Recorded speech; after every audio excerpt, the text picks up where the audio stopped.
ಎಲ್ಲರಿಗೂ ನಮಸ್ಕಾರ. ಚೆನ್ನೈನ ಸಮುದ್ರ ತೀರದಲ್ಲಿ ಆಚಾರ್ಯ ಎನ್ನುವ ಒಬ್ಬರ ಒಂದು ಬಂಗಲೆ. ಆ ಬಂಗಲೆಯ ಅಂಗಳದಲ್ಲಿ ಒಬ್ರು ಯುವ ಸನ್ಯಾಸಿ ನಿಂತು ಒಂದು ಭಾವನಾ ಲೋಕದಲ್ಲಿ ಅವರು ಉನ್ಮಾದದಿಂದ ಯಾವುದೋ ಒಂದು ಹಾಡ್ತಾ ಇದ್ದಾರೆ.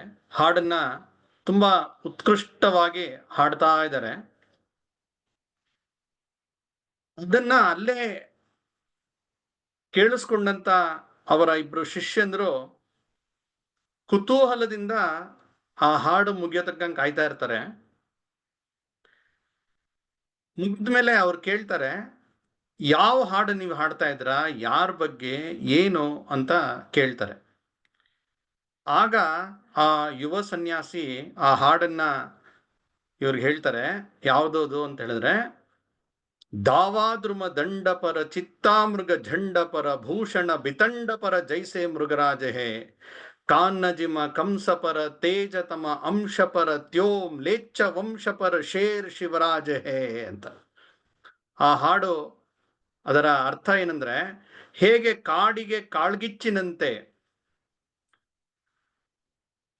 ಜಿಂಕೆಗೆ ಚಿರತೆಯಂತೆ, ಮದ್ದಾನೆಗಳ ಗುಂಪಿಗೆ ಸಿಂಹವನ್ನ ಕಂಡ್ರೆ ಹೇಗೆ ಭಯ ಆಗತ್ತೆ, ಮಂಜಿಗೆ ಬೆಂಕಿಯನ್ನ ಕಂಡ್ರೆ ಹೇಗೆ ಭಯ ಆಗತ್ತೆ, ಕಂಸನಿಗೆ ಕೃಷ್ಣನಂತೆ ಹೇಗಿತ್ತೋ ಹಾಗೆ ಮ್ಲೇಚ್ಛರಿಗೆ ಶಿವಾಜಿ ಆಗಿದ್ದ ಅಂತ ಆ ಹಾಡನ ಸಾರಾಂಶವನ್ನ ಹೇಳ್ತಾರೆ.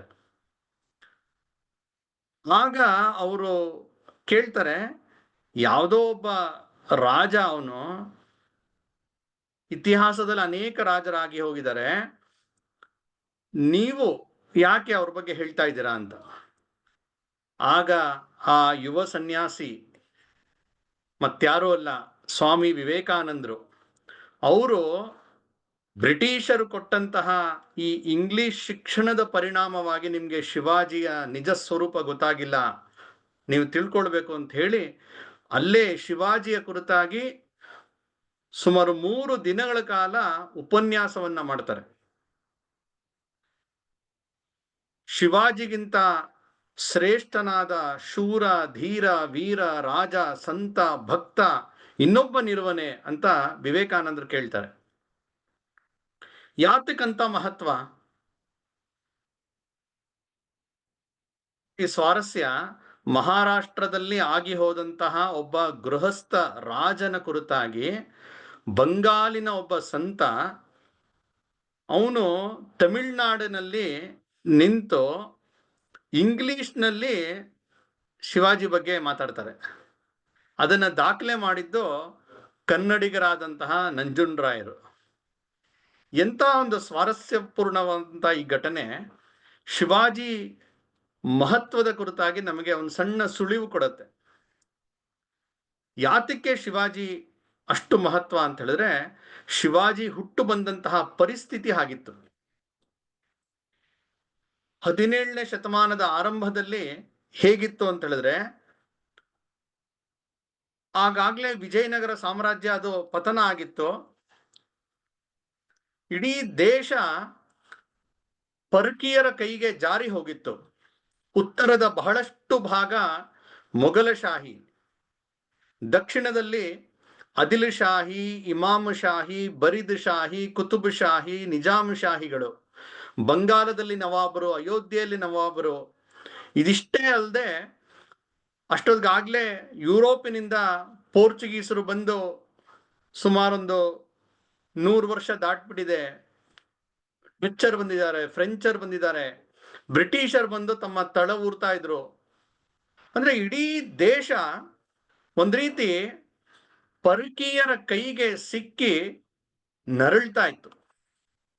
ಹಿಮಾಲಯದಿಂದ ಕನ್ಯಾಕುಮಾರಿಯವರೆಗೆ ಒಂದು ದಾಸ್ಯದ ಕತ್ತಲೆ ಇತ್ತು. ಇದ್ರ ಅಷ್ಟೇ ಅಲ್ಲದೆ ಇನ್ನ ಉಳಿದಂತ ಯಾರು ನಮ್ಮ ನಾಯಕರು, ಜ್ಞಾನಿಗಳು, ಹೋರಾಟಗಾರರು, ಯಾರಿದ್ರೋ ಅವ್ರ ಪರಿಸ್ಥಿತಿ ಏನಿತ್ತು ಅಂತ ಹೇಳಿದ್ರೆ, ಅವರೆಲ್ಲರೂ ಕೂಡ ತಮ್ಮನ್ ತಾವು ಪರಕೀಯರಿಗೆ ಅವರು ಒಪ್ಪಿಸ್ಕೊಂಡ್ಬಿಟ್ಟಿದ್ರು. ರಾಜ ತೋಡರಮಲ್ಲನಂತಹ ಒಬ್ಬ ದೊಡ್ಡ ರಾಜಕಾರಣಿ, ರಾಜ ಮಾನ್ಸಿಂಗ್ ಅನ್ನುವ ಒಬ್ಬ ದೊಡ್ಡ ಸೇನಾಧಿಪತಿ, ಅವನು ಅಕ್ಬರ್ನ ಆಶ್ರಯ ಪಡೆದಿರ್ತಾನೆ. ಎಂತ ಒಂದು ನಾಚಿಕೆಗೇಡಿನ ಸ್ಥಿತಿ ಇರುತ್ತೆ ಅಂತ ಹೇಳಿದ್ರೆ, ಆ ಮಾನ್ಸಿಂಗ್ ತನ್ನ ತಂಗಿಯನ್ನ ಅಕ್ಬರ್ನ ಒಂದು ಜನಾನ ಕಳಿಸ್ಕೊಡ್ತಾನೆ. ಅಂದ್ರೆ ಅವನ ಅರಮನೆಗೆ ಅವನ ಜೊತೆ ಕಳಿಸ್ಕೊಟ್ಬಿಟ್ಟು, ನಮ್ಮ ವಂಶ ಇವತ್ತು ಒಂದು ತುಂಬಾ ಧನ್ಯತೆಯನ್ನು ಪಡೀತು ಅಂತ ಹೇಳ್ತಾನೆ. ತುಂಬು ಸಭೆಯಲ್ಲಿ ಅಕ್ಬರ್ ಎಂಜಿಲು ತಿಂದು ಎಸೆದಂತಹ ರೊಟ್ಟಿಯನ್ನ ಆ ಮಾನ್ಸಿಂಗ್ ತಿಂದು ನನ್ನ ಬದುಕು ಸಾರ್ಥಕ ಆಯ್ತು ಅಂತ ಹೇಳ್ತಾನೆ. ಈ ರೀತಿ ಗುಲಾಮಿ ಎಂಜಿಲೆ ಇಷ್ಟ ಆಗ್ಬಿಟ್ಟಿರುತ್ತೆ. ಮಿರ್ಜಾ ಜೈಸಿಂಹ, ಜಸ್ವಂತ್ ಸಿಂಗ್ ರಾಥೋಡ್, ಈ ತರ ದೊಡ್ಡ ದೊಡ್ಡ ಸರ್ದಾರರು, ರಾಜರು ಅವರು ಮೊಘಲರ ಕಾಲನ್ನ ಒತ್ತುತ್ತಾ ಜಿ ಹುಜೂರ್ ಅಂತ ಹೇಳಿ ಅಲ್ಲಿ ಇದ್ಬಿಟ್ಟಿದ್ರು. ರಾಮ್ ತನು ಪಾಂಡೆ ಅನ್ನೋನು ಇಸ್ಲಾಮಿಗೆ ಮತಾಂತರ ಆಗಿ ತಾನ್ಸೇನ್ ಆಗ್ತಾನೆ. ಸಂಗೀತದ ದೊಡ್ಡ ಹೆಸರು. ಕವಿ ಜಗನ್ನಾಥ ಪಂಡಿತ ಇರ್ಬೋದು. ಹೀಗೆ ಯಾವುದೇ ಕ್ಷೇತ್ರದಲ್ಲಿದ್ದಂತ ದೊಡ್ಡ ದೊಡ್ಡ ವ್ಯಕ್ತಿಗಳು ತಮ್ಮ ಸೋಲನ್ನು ಒಪ್ಕೊಂಡ್ಬಿಟ್ಟಿದ್ರು. ಅಂದ್ರೆ ಒಂದ್ ರೀತಿ ಇದು ಕೇವಲ ಭುಜಬಲದ ಸೋಲಲ್ಲ, ಮನೋಬಲದ ಸೋಲು. ಜನ ದಾಸ್ಯವನ್ನ ಇನ್ನು ಮುಗಿತು ಅಂತ ಹೇಳಿ ಅದಕ್ಕೆ ಶರಣಾಗತರಾಗ್ಬಿಟ್ಟಿದ್ರು. ಈ ರೀತಿಯ ಒಂದು ಪರಿಸ್ಥಿತಿ ಇತ್ತು. ಸಮರ್ಥ ರಾಮದಾಸರಂತ ದೊಡ್ಡ ಸಂತರು ಇಡೀ ದೇಶವನ್ನ ಸುತ್ತಾಡಿ, ಯಾ ಭೂಮಂಡಲಾಚೆ ಟಾಯಿ ಧರ್ಮರಕ್ಷಾ ಆಸಾನಾಯಿ, ಅಂದ್ರೆ ಈ ಭೂಮಂಡಲದಲ್ಲಿ ಧರ್ಮ ರಕ್ಷಣೆಯನ್ನು ಮಾಡಲು ಯಾರು ಇಲ್ವೇ ಇಲ್ವಾ ಅಂತ ಹೇಳಿ ಹತಾಶರಾಗಿ 2 ಬಾರಿ ಆತ್ಮಹತ್ಯೆಯ ಪ್ರಯತ್ನ ಮಾಡಿರ್ತಾರೆ. ಇನ್ನು ಸಾಮಾನ್ಯ ಜನರ ಪರಿಸ್ಥಿತಿ ಕೇಳುವ ಅವಶ್ಯಕತೆನೇ ಇಲ್ಲ. ಹತಾಶ, ನಿರಾಶವಾದಂತಹ ಸ್ಥಿತಿ. ಇಂತಹ ದಾಸ್ಯದ ಕತ್ತಲೆ ಇಡೀ ದೇಶವನ್ನ ಆವರಿಸಿದ್ದಾಗ, ಅಂತಹ ಸಮಯದಲ್ಲಿ ಪೂನಾದಿಂದ ಒಂದು 70 ಕಿಲೋಮೀಟರ್ ದೂರದಲ್ಲಿರ್ತಕ್ಕಂತಹ ಶಿವನೇರಿ ದುರ್ಗದಲ್ಲಿ ಒಂದು ಸಿಡಿಲಿನ ಕಿಡಿ ಅದು ಹುಟ್ಟತ್ತೆ. ಆ ಕಿಡಿ ಬೆಳೆದು ದೀಪವಾಗಿ ಇಡೀ ಹಿಂದೂ ಸಮಾಜಕ್ಕೆ ಆಶಾದೀಪವಾಗತ್ತೆ. ಅದೇ ದೀಪ ಮತ್ತಷ್ಟು ಬೆಳಗಿ ಜ್ವಾಲೆಯಾಗಿ ಬ್ರಿಟಿಷ್ ಸಾಮ್ರಾಜ್ಯವನ್ನ ಧೂಳಿಪಟ, ಆ ಮೊಘಲ್ ಸಾಮ್ರಾಜ್ಯವನ್ನ ಧೂಳಿಪಟ ಮಾಡತ್ತೆ. ಆ ಸಿಡಿಲಿನ ಕಿಡಿಯೇ ಛತ್ರಪತಿ ಶಿವಾಜಿ ಮಹಾರಾಜ್. ಅವನು ಬಂದಂತ ಸ್ಥಿತಿಯಲ್ಲಿ ಹೇಗಿತ್ತು ಅಂತ ಹೇಳಿದ್ರೆ, ಆಗಿನ ಇತಿಹಾಸಕಾರರು ಹಿಂದೂ ಸಮಾಜ ಇದು ಮುಗಿದು ಹೋಗುತ್ತಿದ್ದು, ಹೇಗೆ ಗ್ರೀಕ್ ರೋಮನ್ ಸಾಮ್ರಾಜ್ಯಗಳು ನಾಶವಾಯಿತೋ ಹಾಗೆ ಹಿಂದೂ ಸಮಾಜ, ಹಿಂದೂ ಒಂದು ಸಂತತಿಯೇ ಅದು ವಿನಾಶಕ್ಕೆ ಬಂದಿದೆ ಅಂತ ಹೇಳಿ ಹಿಂದೂ ಸಮಾಜದ ಅಂತಿಮ ಅಧ್ಯಾಯವನ್ನ ಬರೀಲಿಕ್ಕೆ ಇತಿಹಾಸಕಾರರು ಸಿದ್ಧರಾಗಿದ್ರು. ಅಂತಹ ಸಮಯದಲ್ಲಿ ಶಿವಾಜಿ ಬರ್ತಾನೆ. ತುಂಬಾ ಏನೋ ಅನುಕೂಲಕರ ಸ್ಥಿತಿಯಲ್ಲಿ ಬರಲಿಲ್ಲ, ಅಥವಾ ಅವನಿಗೇನೋ ಪಿತ್ರಾರ್ಜಿತವಾದಂತ ರಾಜ್ಯ ಇರಲಿಲ್ಲ. ಇಡೀ ದೇಶದಲ್ಲಿ ಒಂದು ರೀತಿಯ ಅಂಧಕಾರ, ನಿರಾಶೆಯ ವಾತಾವರಣ. ಅಂತ ಸಮಯದಲ್ಲಿ ಬಂದಂತಹ ಶಿವಾಜಿ ಸ್ವರಾಜ್ಯದ ಸಂಕಲ್ಪವನ್ನ ಮಾಡ್ತಾನೆ. 13 ವರ್ಷದ ಶಿವಾಜಿ ಕಾಡಿನ ಮಧ್ಯದಲ್ಲಿ ಅವನು ತನ್ನ ಸ್ನೇಹಿತರು ಅವ್ರ ಜೊತೆ ಸೇರಿ, ಅವ್ರ ಗುರುಗಳು ಇರ್ತಾರೆ, ದಾದಾಜಿ ಕೊಂಡದೇವರು, ಒಂದು ಸ್ವಯಂಭೂ ಲಿಂಗ ಇರುತ್ತೆ. ಆ ಲಿಂಗದ ಮುಂದೆ, ರೋಹಿಡೇಶ್ವರ ಲಿಂಗದ ಮುಂದೆ ನಿಂತು ಶಿವಾಜಿ ತನ್ನ ಬೆರಳನ್ನ ತನ್ನ ಪುಟ್ಟ ಕತ್ತಿಯಿಂದ ಕತ್ತರಿಸಿ ಆ ರಕ್ತದಿಂದ ಅಭಿಷೇಕ ಮಾಡ್ತಾನೆ. ತನ್ನ ಸ್ನೇಹಿತರು ಅದೇ ರೀತಿ ರಕ್ತದಿಂದ ಅಭಿಷೇಕ ಮಾಡ್ತಾರೆ. ಅಲ್ಲಿ ಶಿವಾಜಿ, 13 ವರ್ಷದ ಶಿವಾಜಿ ತನ್ನ 12 ಜನ ಬಾಲಕರು ಸ್ನೇಹಿತರ ಜೊತೆ ಸಂಕಲ್ಪ ಮಾಡ್ತಾನೆ. ಏನಂತ ಸಂಕಲ್ಪ ಅಂದ್ರೆ, ಹಿಂದೂ ಧರ್ಮ ಪ್ರತಿಷ್ಠಾಯೈ ಸಿದ್ಧ ಖಡ್ಗಾಹ ಸದಾವಯಂ. ಹಿಂದೂ ಧರ್ಮದ ರಕ್ಷಣೆಗಾಗಿ ಈ ಖಡ್ಗ, ತೆರೆದ ಖಡ್ಗದಿಂದ ನಾವು ಸಿದ್ಧರಾಗಿರ್ತೀವಿ, ಹೋರಾಟ ಮಾಡ್ತೀವಿ ಅಂತ. ಕಲ್ಪನೆ ಮಾಡ್ಕೊಳ್ಳಿ, ಹೇಗಿತ್ತು, ಇಡೀ ದೇಶದಲ್ಲಿ ಶತ್ರುಗಳಿದ್ದಾರೆ. ಕೇವಲ ಮೊಘಲರ ಹತ್ರ 4 ಲಕ್ಷ ಸೈನ್ಯ ಇದೆ. ಆ ಮೊಘಲರು ಅಂತ ಹೆಸರೇಳಕ್ಕೆ ಜನ ಹೆದರ್ತಾ ಇರ್ತಾರೆ. ದಿಲ್ಲಿ ಬಗ್ಗೆ ಮಾತಾಡಕ್ಕೆ, ಆ ದಿಕ್ಕಕ್ಕೆ ತಿರ್ಗಕ್ಕೆ ಜನಕ್ಕೆ ಹೆದರಿಕೆ ಇರುತ್ತೆ. ದಿಲ್ಲೀಶ್ವರೋವಾ ಜಗದೀಶ್ವರೋವಾ ಅನ್ನುವ ಮಾತು ಬಂದ್ಬಿಟ್ಟಿರುತ್ತಾಗ. ಅಂತಹ ಸಮಯದಲ್ಲಿ ಯಾವುದೋ ಒಂದು ಕಾಡಿನ ಮಧ್ಯದಲ್ಲಿ ಒಂದಷ್ಟು ಜನ ಹುಡುಗರು ಹಿಡ್ಕೊಂಡು ಇವನು ಪ್ರತಿಜ್ಞೆ ಮಾಡ್ತಾನೆ. ಇದನ್ನ ನೋಡಿದಂತ ಇತಿಹಾಸಕಾರರು ಜದುನಾಥ್ ಸರ್ಕಾರ್ ಹೇಳ್ತಾರೆ, ಶಿವಾಜಿ ಒಬ್ಬ ಹುಚ್ಚ ಅಂತ. ಯಾಕೆಂದ್ರೆ ಹೆಂಗ್ ಸಾಧ್ಯ ಇದೆ, ಇಷ್ಟು ದೊಡ್ಡ ಒಂದು ವಿರೋಧ ಇದೆ, ಇವನ ಹತ್ರ ಏನೂ ಇಲ್ಲ, ಇವನೇ ಬಾಲಕ, ಇವನನ್ನು ಪ್ರತಿಜ್ಞೆ ಮಾಡ್ತಾ ಇದ್ದಾನೆ, ಆ ಮೊಘಲ್ ಸಾಮ್ರಾಜ್ಯಕ್ಕೆ, ಮೊಘಲ್ ಶಾಹಿಗೆ ಸವಾಲೊಡ್ತಾನೆ, ತೊಡೆ ತಟ್ಟಿ ನಿಲ್ತಾನೆ ಅಂತ ಹೇಳಿದ್ರೆ ಇವನೊಬ್ಬ ಹುಚ್ಚ ಇರಬೇಕು ಅಂತ ಹೇಳ್ತಾರೆ. ಅದೇ ಹುಚ್ಚ ಆ 13 ವರ್ಷದ ವಯಸ್ಸಿನಲ್ಲಿ ಮಾಡಿದಂತ ಪ್ರತಿಜ್ಞೆ ಅದಾಗಿ ಸರಿಯಾಗಿ 31 ವರ್ಷಗಳ ನಂತರ ಛತ್ರಪತಿ ಶಿವಾಜಿಯಾಗಿ ಪಟ್ಟಾಭಿಷಿಕ್ತನಾಗ್ತಾನೆ. 16ನೇ ವಯಸ್ಸಿಗೆ ತನ್ನ ಮೊದಲ ಗೆಲುವು ತೋರಣಗಡ ಅದನ್ನ ಗೆಲ್ತಾನೆ. ಅಂದ್ರೆ ಹೇಗೆ ಒಂದು ಮನೆಗೆ ಪ್ರವೇಶದಲ್ಲಿ ತೋರಣ ಕಟ್ತಾರೆ, ಆ ರೀತಿ ಸ್ವರಾಜ್ಯಕ್ಕೆ ತೋರಣದಂತೆ ಇದು ಪ್ರಾರಂಭವಾಗುತ್ತೆ. 16ನೇ ವಯಸ್ಸು. ಒಂದಷ್ಟು ಜನ ಹುಡುಗರನ್ನ ಸೇರಿಸಿ ಸೈನ್ಯ ಕಟ್ಟಿದ್ದಾನೆ. ಅವನಿಗೆ ನಾಡಿನಲ್ಲಿ ಬೆಂಬಲ ಸಿಗಲ್ಲ. ನಮ್ಮ ಜನ ತುಂಬಾ ರಿಸ್ಕ್ ತಗೊಳ್ಳೋಕೆ ಪ್ರಯತ್ನ ಮಾಡಲ್ಲ, ಹಿಂದೇಟಾಕ್ತಾರೆ, ಆರಾಮಾಗಿರಕ್ಕೆ ಇಷ್ಟಪಡ್ತಾರೆ, ಸೇಫ್ ಆಗಿರ್ಬೇಕು ಅಂತ ನೋಡ್ತಾರೆ. ಆದ್ರೆ ಇವನು ಆ ಗುಡ್ಡಗಾಡಿನಲ್ಲಿ ಇದ್ದಂತಹ ಮಾವಳಿ ಪೋರರನ್ನ ಸೇರಿಸ್ತಾನೆ. ಅವ್ರಿಗೆ ಹೊಟ್ಟೆಗೆ ಹಿಟ್ಟಿಲ್ಲ, ಮೈ ಮೇಲೆ ಸರಿಯಾಗಿ ಬಟ್ಟೆ ಇಲ್ಲ, ಲಂಗೋಟಿ ಹಾಕೊಂಡು ಓಡ್ತಾ ಇರ್ತಾರೆ. ಆದ್ರೆ ನಿಷ್ಠೆಯಲ್ಲಿ ಅವ್ರಿಗೆ ಯಾರು ಮೀರ್ಸಕ್ಕೆ ಸಾಧ್ಯ ಇಲ್ಲ. ಅಂಥವ್ರನ್ನ ಸೇರಿಸಿ ಶಿವಾಜಿ ಅವರಲ್ಲಿ ರಾಷ್ಟ್ರಭಕ್ತಿಯನ್ನ ತುಂಬುತ್ತಾನೆ. ಆಟ ಆಡಿಸ್ತಾ ಆಡಿಸ್ತಾ ಅವರಲ್ಲಿ ಆ ಒಂದು ಧ್ಯೇಯ ನಿಷ್ಠೆಯನ್ನ ಬೆಳೆಸ್ತಾನೆ.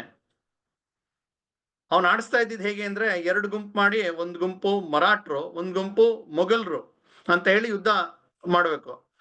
ಆ ಯುದ್ಧದ ನಿಯಮ ಏನಂತ ಹೇಳಿದ್ರೆ, ಆ ಆಟದ ನಿಯಮ ಅಂತ ಹೇಳಿದ್ರೆ, ಆಟ ಕಡೆಯಲ್ಲಿ ಮರಾಠರೇ ಗೆಲ್ಬೇಕು, ಮೊಘಲರು ಸೋಲ್ಲೇಬೇಕು. ಅದು ರೂಲ್ಸ್, ಆ ರೀತಿಯ ಆಟದ ರೂಲ್ಸ್. ಇವ್ರಿಗೆ ಈ ರೀತಿಯ ಆಟ ಆಡ್ತಾ ಆಡ್ತಾ ಗೊತ್ತಾಗ್ತಾ ಹೋಗುತ್ತೆ, ಮರಾಠರು ಅಂದ್ರೆ ಗೆಲ್ಲೋರು, ಮೊಘಲರು ಅಂದ್ರೆ ಸೋಲೋರು. ಅಂದ್ರೆ ಆ ಗೆಲುವಿನ ರುಚಿಯನ್ನ, ಗೆಲ್ಲೇಬೇಕು ಅನ್ನುವ ಒಂದು ವಿಜುಗೀಷು ಪ್ರವೃತ್ತಿಯನ್ನ ಶಿವಾಜಿ ಆ ರೀತಿ ಅವರಲ್ಲಿ ಮೂಡಿಸ್ತಾ ಹೋಗ್ತಾನೆ. ಒಂದೊಂದೇ ಕೋಟೆಯನ್ನ ಗೆಲ್ತಾ ಹೋಗ್ತಾನೆ. ಬಿಜಾಪುರದ ಆದಿಲ್ ಶಾಹನಿಗೆ ಆ ಸುದ್ದಿ ಬರ್ತಾ ಇರತ್ತೆ. ಯಾಕೆಂದ್ರೆ ಶಿವಾಜಿಯ ತಂದೆ ಶಹಾಜಿ ಬೆಂಗಳೂರಿನ ಜಹಗೀರ್ ಇರುತ್ತೆ ಅವ್ರಿಗೆ. ಅವ್ರ ಮಗ ಅಂತ ಗೊತ್ತು, ಏನೋ ಆಟ ಆಡ್ಕೊಂಡಿದ್ದಾನೆ ಹುಡುಗ, ಚೇಷ್ಟೆ ಮಾಡ್ತಾ ಇದ್ದಾನೆ ಅಂತ ಹೇಳಿ ಅವನಿಗೆ ಆ ಕೋಟೆಯನ್ನ ಕಳ್ಕೊಂಡಂತಹ ಸುದ್ದಿ ಬಂದಾಗ ಬಿಜಾಪುರದ ಆದಿಲ್ ಶಾಹ ಅದಕ್ಕೆ ಜಾಸ್ತಿ ಗಮನನೇ ಕೊಡಲ್ಲ. ಇವನು ಏನೋ ಚೇಷ್ಟೆ ಮಾಡ್ತಾನೆ ಹುಡುಗ ಅಂತ ಹೇಳಿ ತಲೆ ಕೆಡಿಸ್ಕೊಳ್ಳಲ್ಲ. ಬರ್ತಾ ಬರ್ತಾ ಆ ಸುದ್ದಿ ಬರ್ತಾ ಹೋಗುತ್ತೆ. 1, 2, 3, 4, 5, 10, 15 ಕೋಟೆಗಳು ಹೋಗ್ತಾ ಹೋಗ್ತಾ ಅವ್ನು ಸ್ವಲ್ಪ ಅದ್ರ ಕಡೆ ದಿನ ಗಮನ ಕೊಡ್ಬೇಕಾಗಿ ಬರುತ್ತೆ. ಏನಾಗ್ತಾ ಇದೆ ಅಂತ ವಿಚಾರಿಸಕ್ ಶುರು ಮಾಡ್ತಾನೆ. ಇನ್ನಷ್ಟು ತಿಂಗಳು ಕಳೆದಂತೆ ಅವನು ತನ್ನ ಪೂರ್ತಿ ಗಮನವನ್ನು ಶಿವಾಜಿ ಕಡೆ ಗಮನ ಕೊಡುವಂತ ಸ್ಥಿತಿ ಬರುತ್ತೆ. ಕಡೆ ಒಂದು ಸಭೆ ಕರೀತಾನೆ, ಎಲ್ಲಾ ಶೂರ ಸರ್ದಾರರು ಸೇರ್ತಾರೆ. ಅಲ್ಲಿ ಒಂದು ವೀಳ್ಯವನ್ನ ಇಡ್ತಾನೆ, ರಣವೀಳ್ಯವನ್ನ ಇಡ್ತಾನೆ. ಏನಂತ ಹೇಳಿದ್ರೆ, ಶಿವಾಜಿಯನ್ನ ಹೋಗಿ ಯಾರು ಗೆದ್ಕೊಂಡ್ಬರ್ತೀರಾ ಅವ್ರು ಇದನ್ನ ಎದ್ದು ಬಂದು ಸ್ವೀಕಾರ ಮಾಡಿ ಅಂತ ಹೇಳಿ ಒಂದು ಸವಾಲನ್ನಿಟ್ಟಾಗ ಅಲ್ಲಿ ಸೇರಿದಂತ 10 ವೀರ ಶೂರ ಸರ್ದಾರರಲ್ಲಿ ಎದ್ದು ಬರಕ್ಕೆ ಯಾರು ತಯಾರಿರಲ್ಲ. ಆ ರೀತಿಯ ಭಯವನ್ನ ಶಿವಾಜಿ ಮುಟ್ಸಿರ್ತಾನೆ ಆಗ್ಲೇ. ಆ ಸರ್ದಾರರ ಪೈಕಿ ಒಂದು ಪರ್ವತದಂತೆ ಇರ್ತಕ್ಕಂಥ ಒಂದು ವ್ಯಕ್ತಿತ್ವ ನಿಂತ್ಕೊಳ್ಳುತ್ತೆ. ಆಜಾನುಬಾಹು 6.5 ಅಡಿ ಎತ್ತರ ಇರ್ತಕ್ಕಂಥ ಒಬ್ಬ ಸರ್ದಾರ ಅಫಜಲ್ ಖಾನ್. ಅವನ್ ಬಂದು ಆ ರಣವೀಳ್ಯವನ್ನು ತಗೊಳ್ತಾನೆ, ಹೇಳ್ತಾನೆ ಆ ಶಿವಾಜಿಯನ್ನು ನಾನು ಗೆಲ್ತೀನಿ ಅಂತ ಹೇಳಿ ಹೊರಡ್ತಾನೆ. ಅವನ್ ಹೇಗೆ ಅಫಜಲ್ ಖಾನ್ ಯಾವತ್ತೂ ಸೋತೇ ಇಲ್ಲ. ಅವನ್ ಅನೇಕ ಬಾರಿ ಯುದ್ಧಕ್ಕೆ ಹೋದಾಗ ಅಫಜಲ್ ಖಾನ್ ಬಂದಿದ್ದಾನೆ ಎನ್ನುವ ಕಾರಣಕ್ಕಾಗಿ ಎದುರಾಳಿಗಳು ಶಸ್ತ್ರ ಬಿಟ್ಟು ಓಡೋಟೋಯ್ದಾರಂತೆ. ಆ ರೀತಿಯ ಒಂದು ಇತಿಹಾಸ ಇರತಕ್ಕಂತ ಅಫ್ಜಲ್ ಖಾನ್ ಹೊರಡ್ಬೇಕಾದ್ರೆ ಎಲ್ಲೋ ಒಂದ್ ಕಡೆ ಮನದ ಒಳಗಡೆ ಒಂದು ಅಂಜಿಕೆ.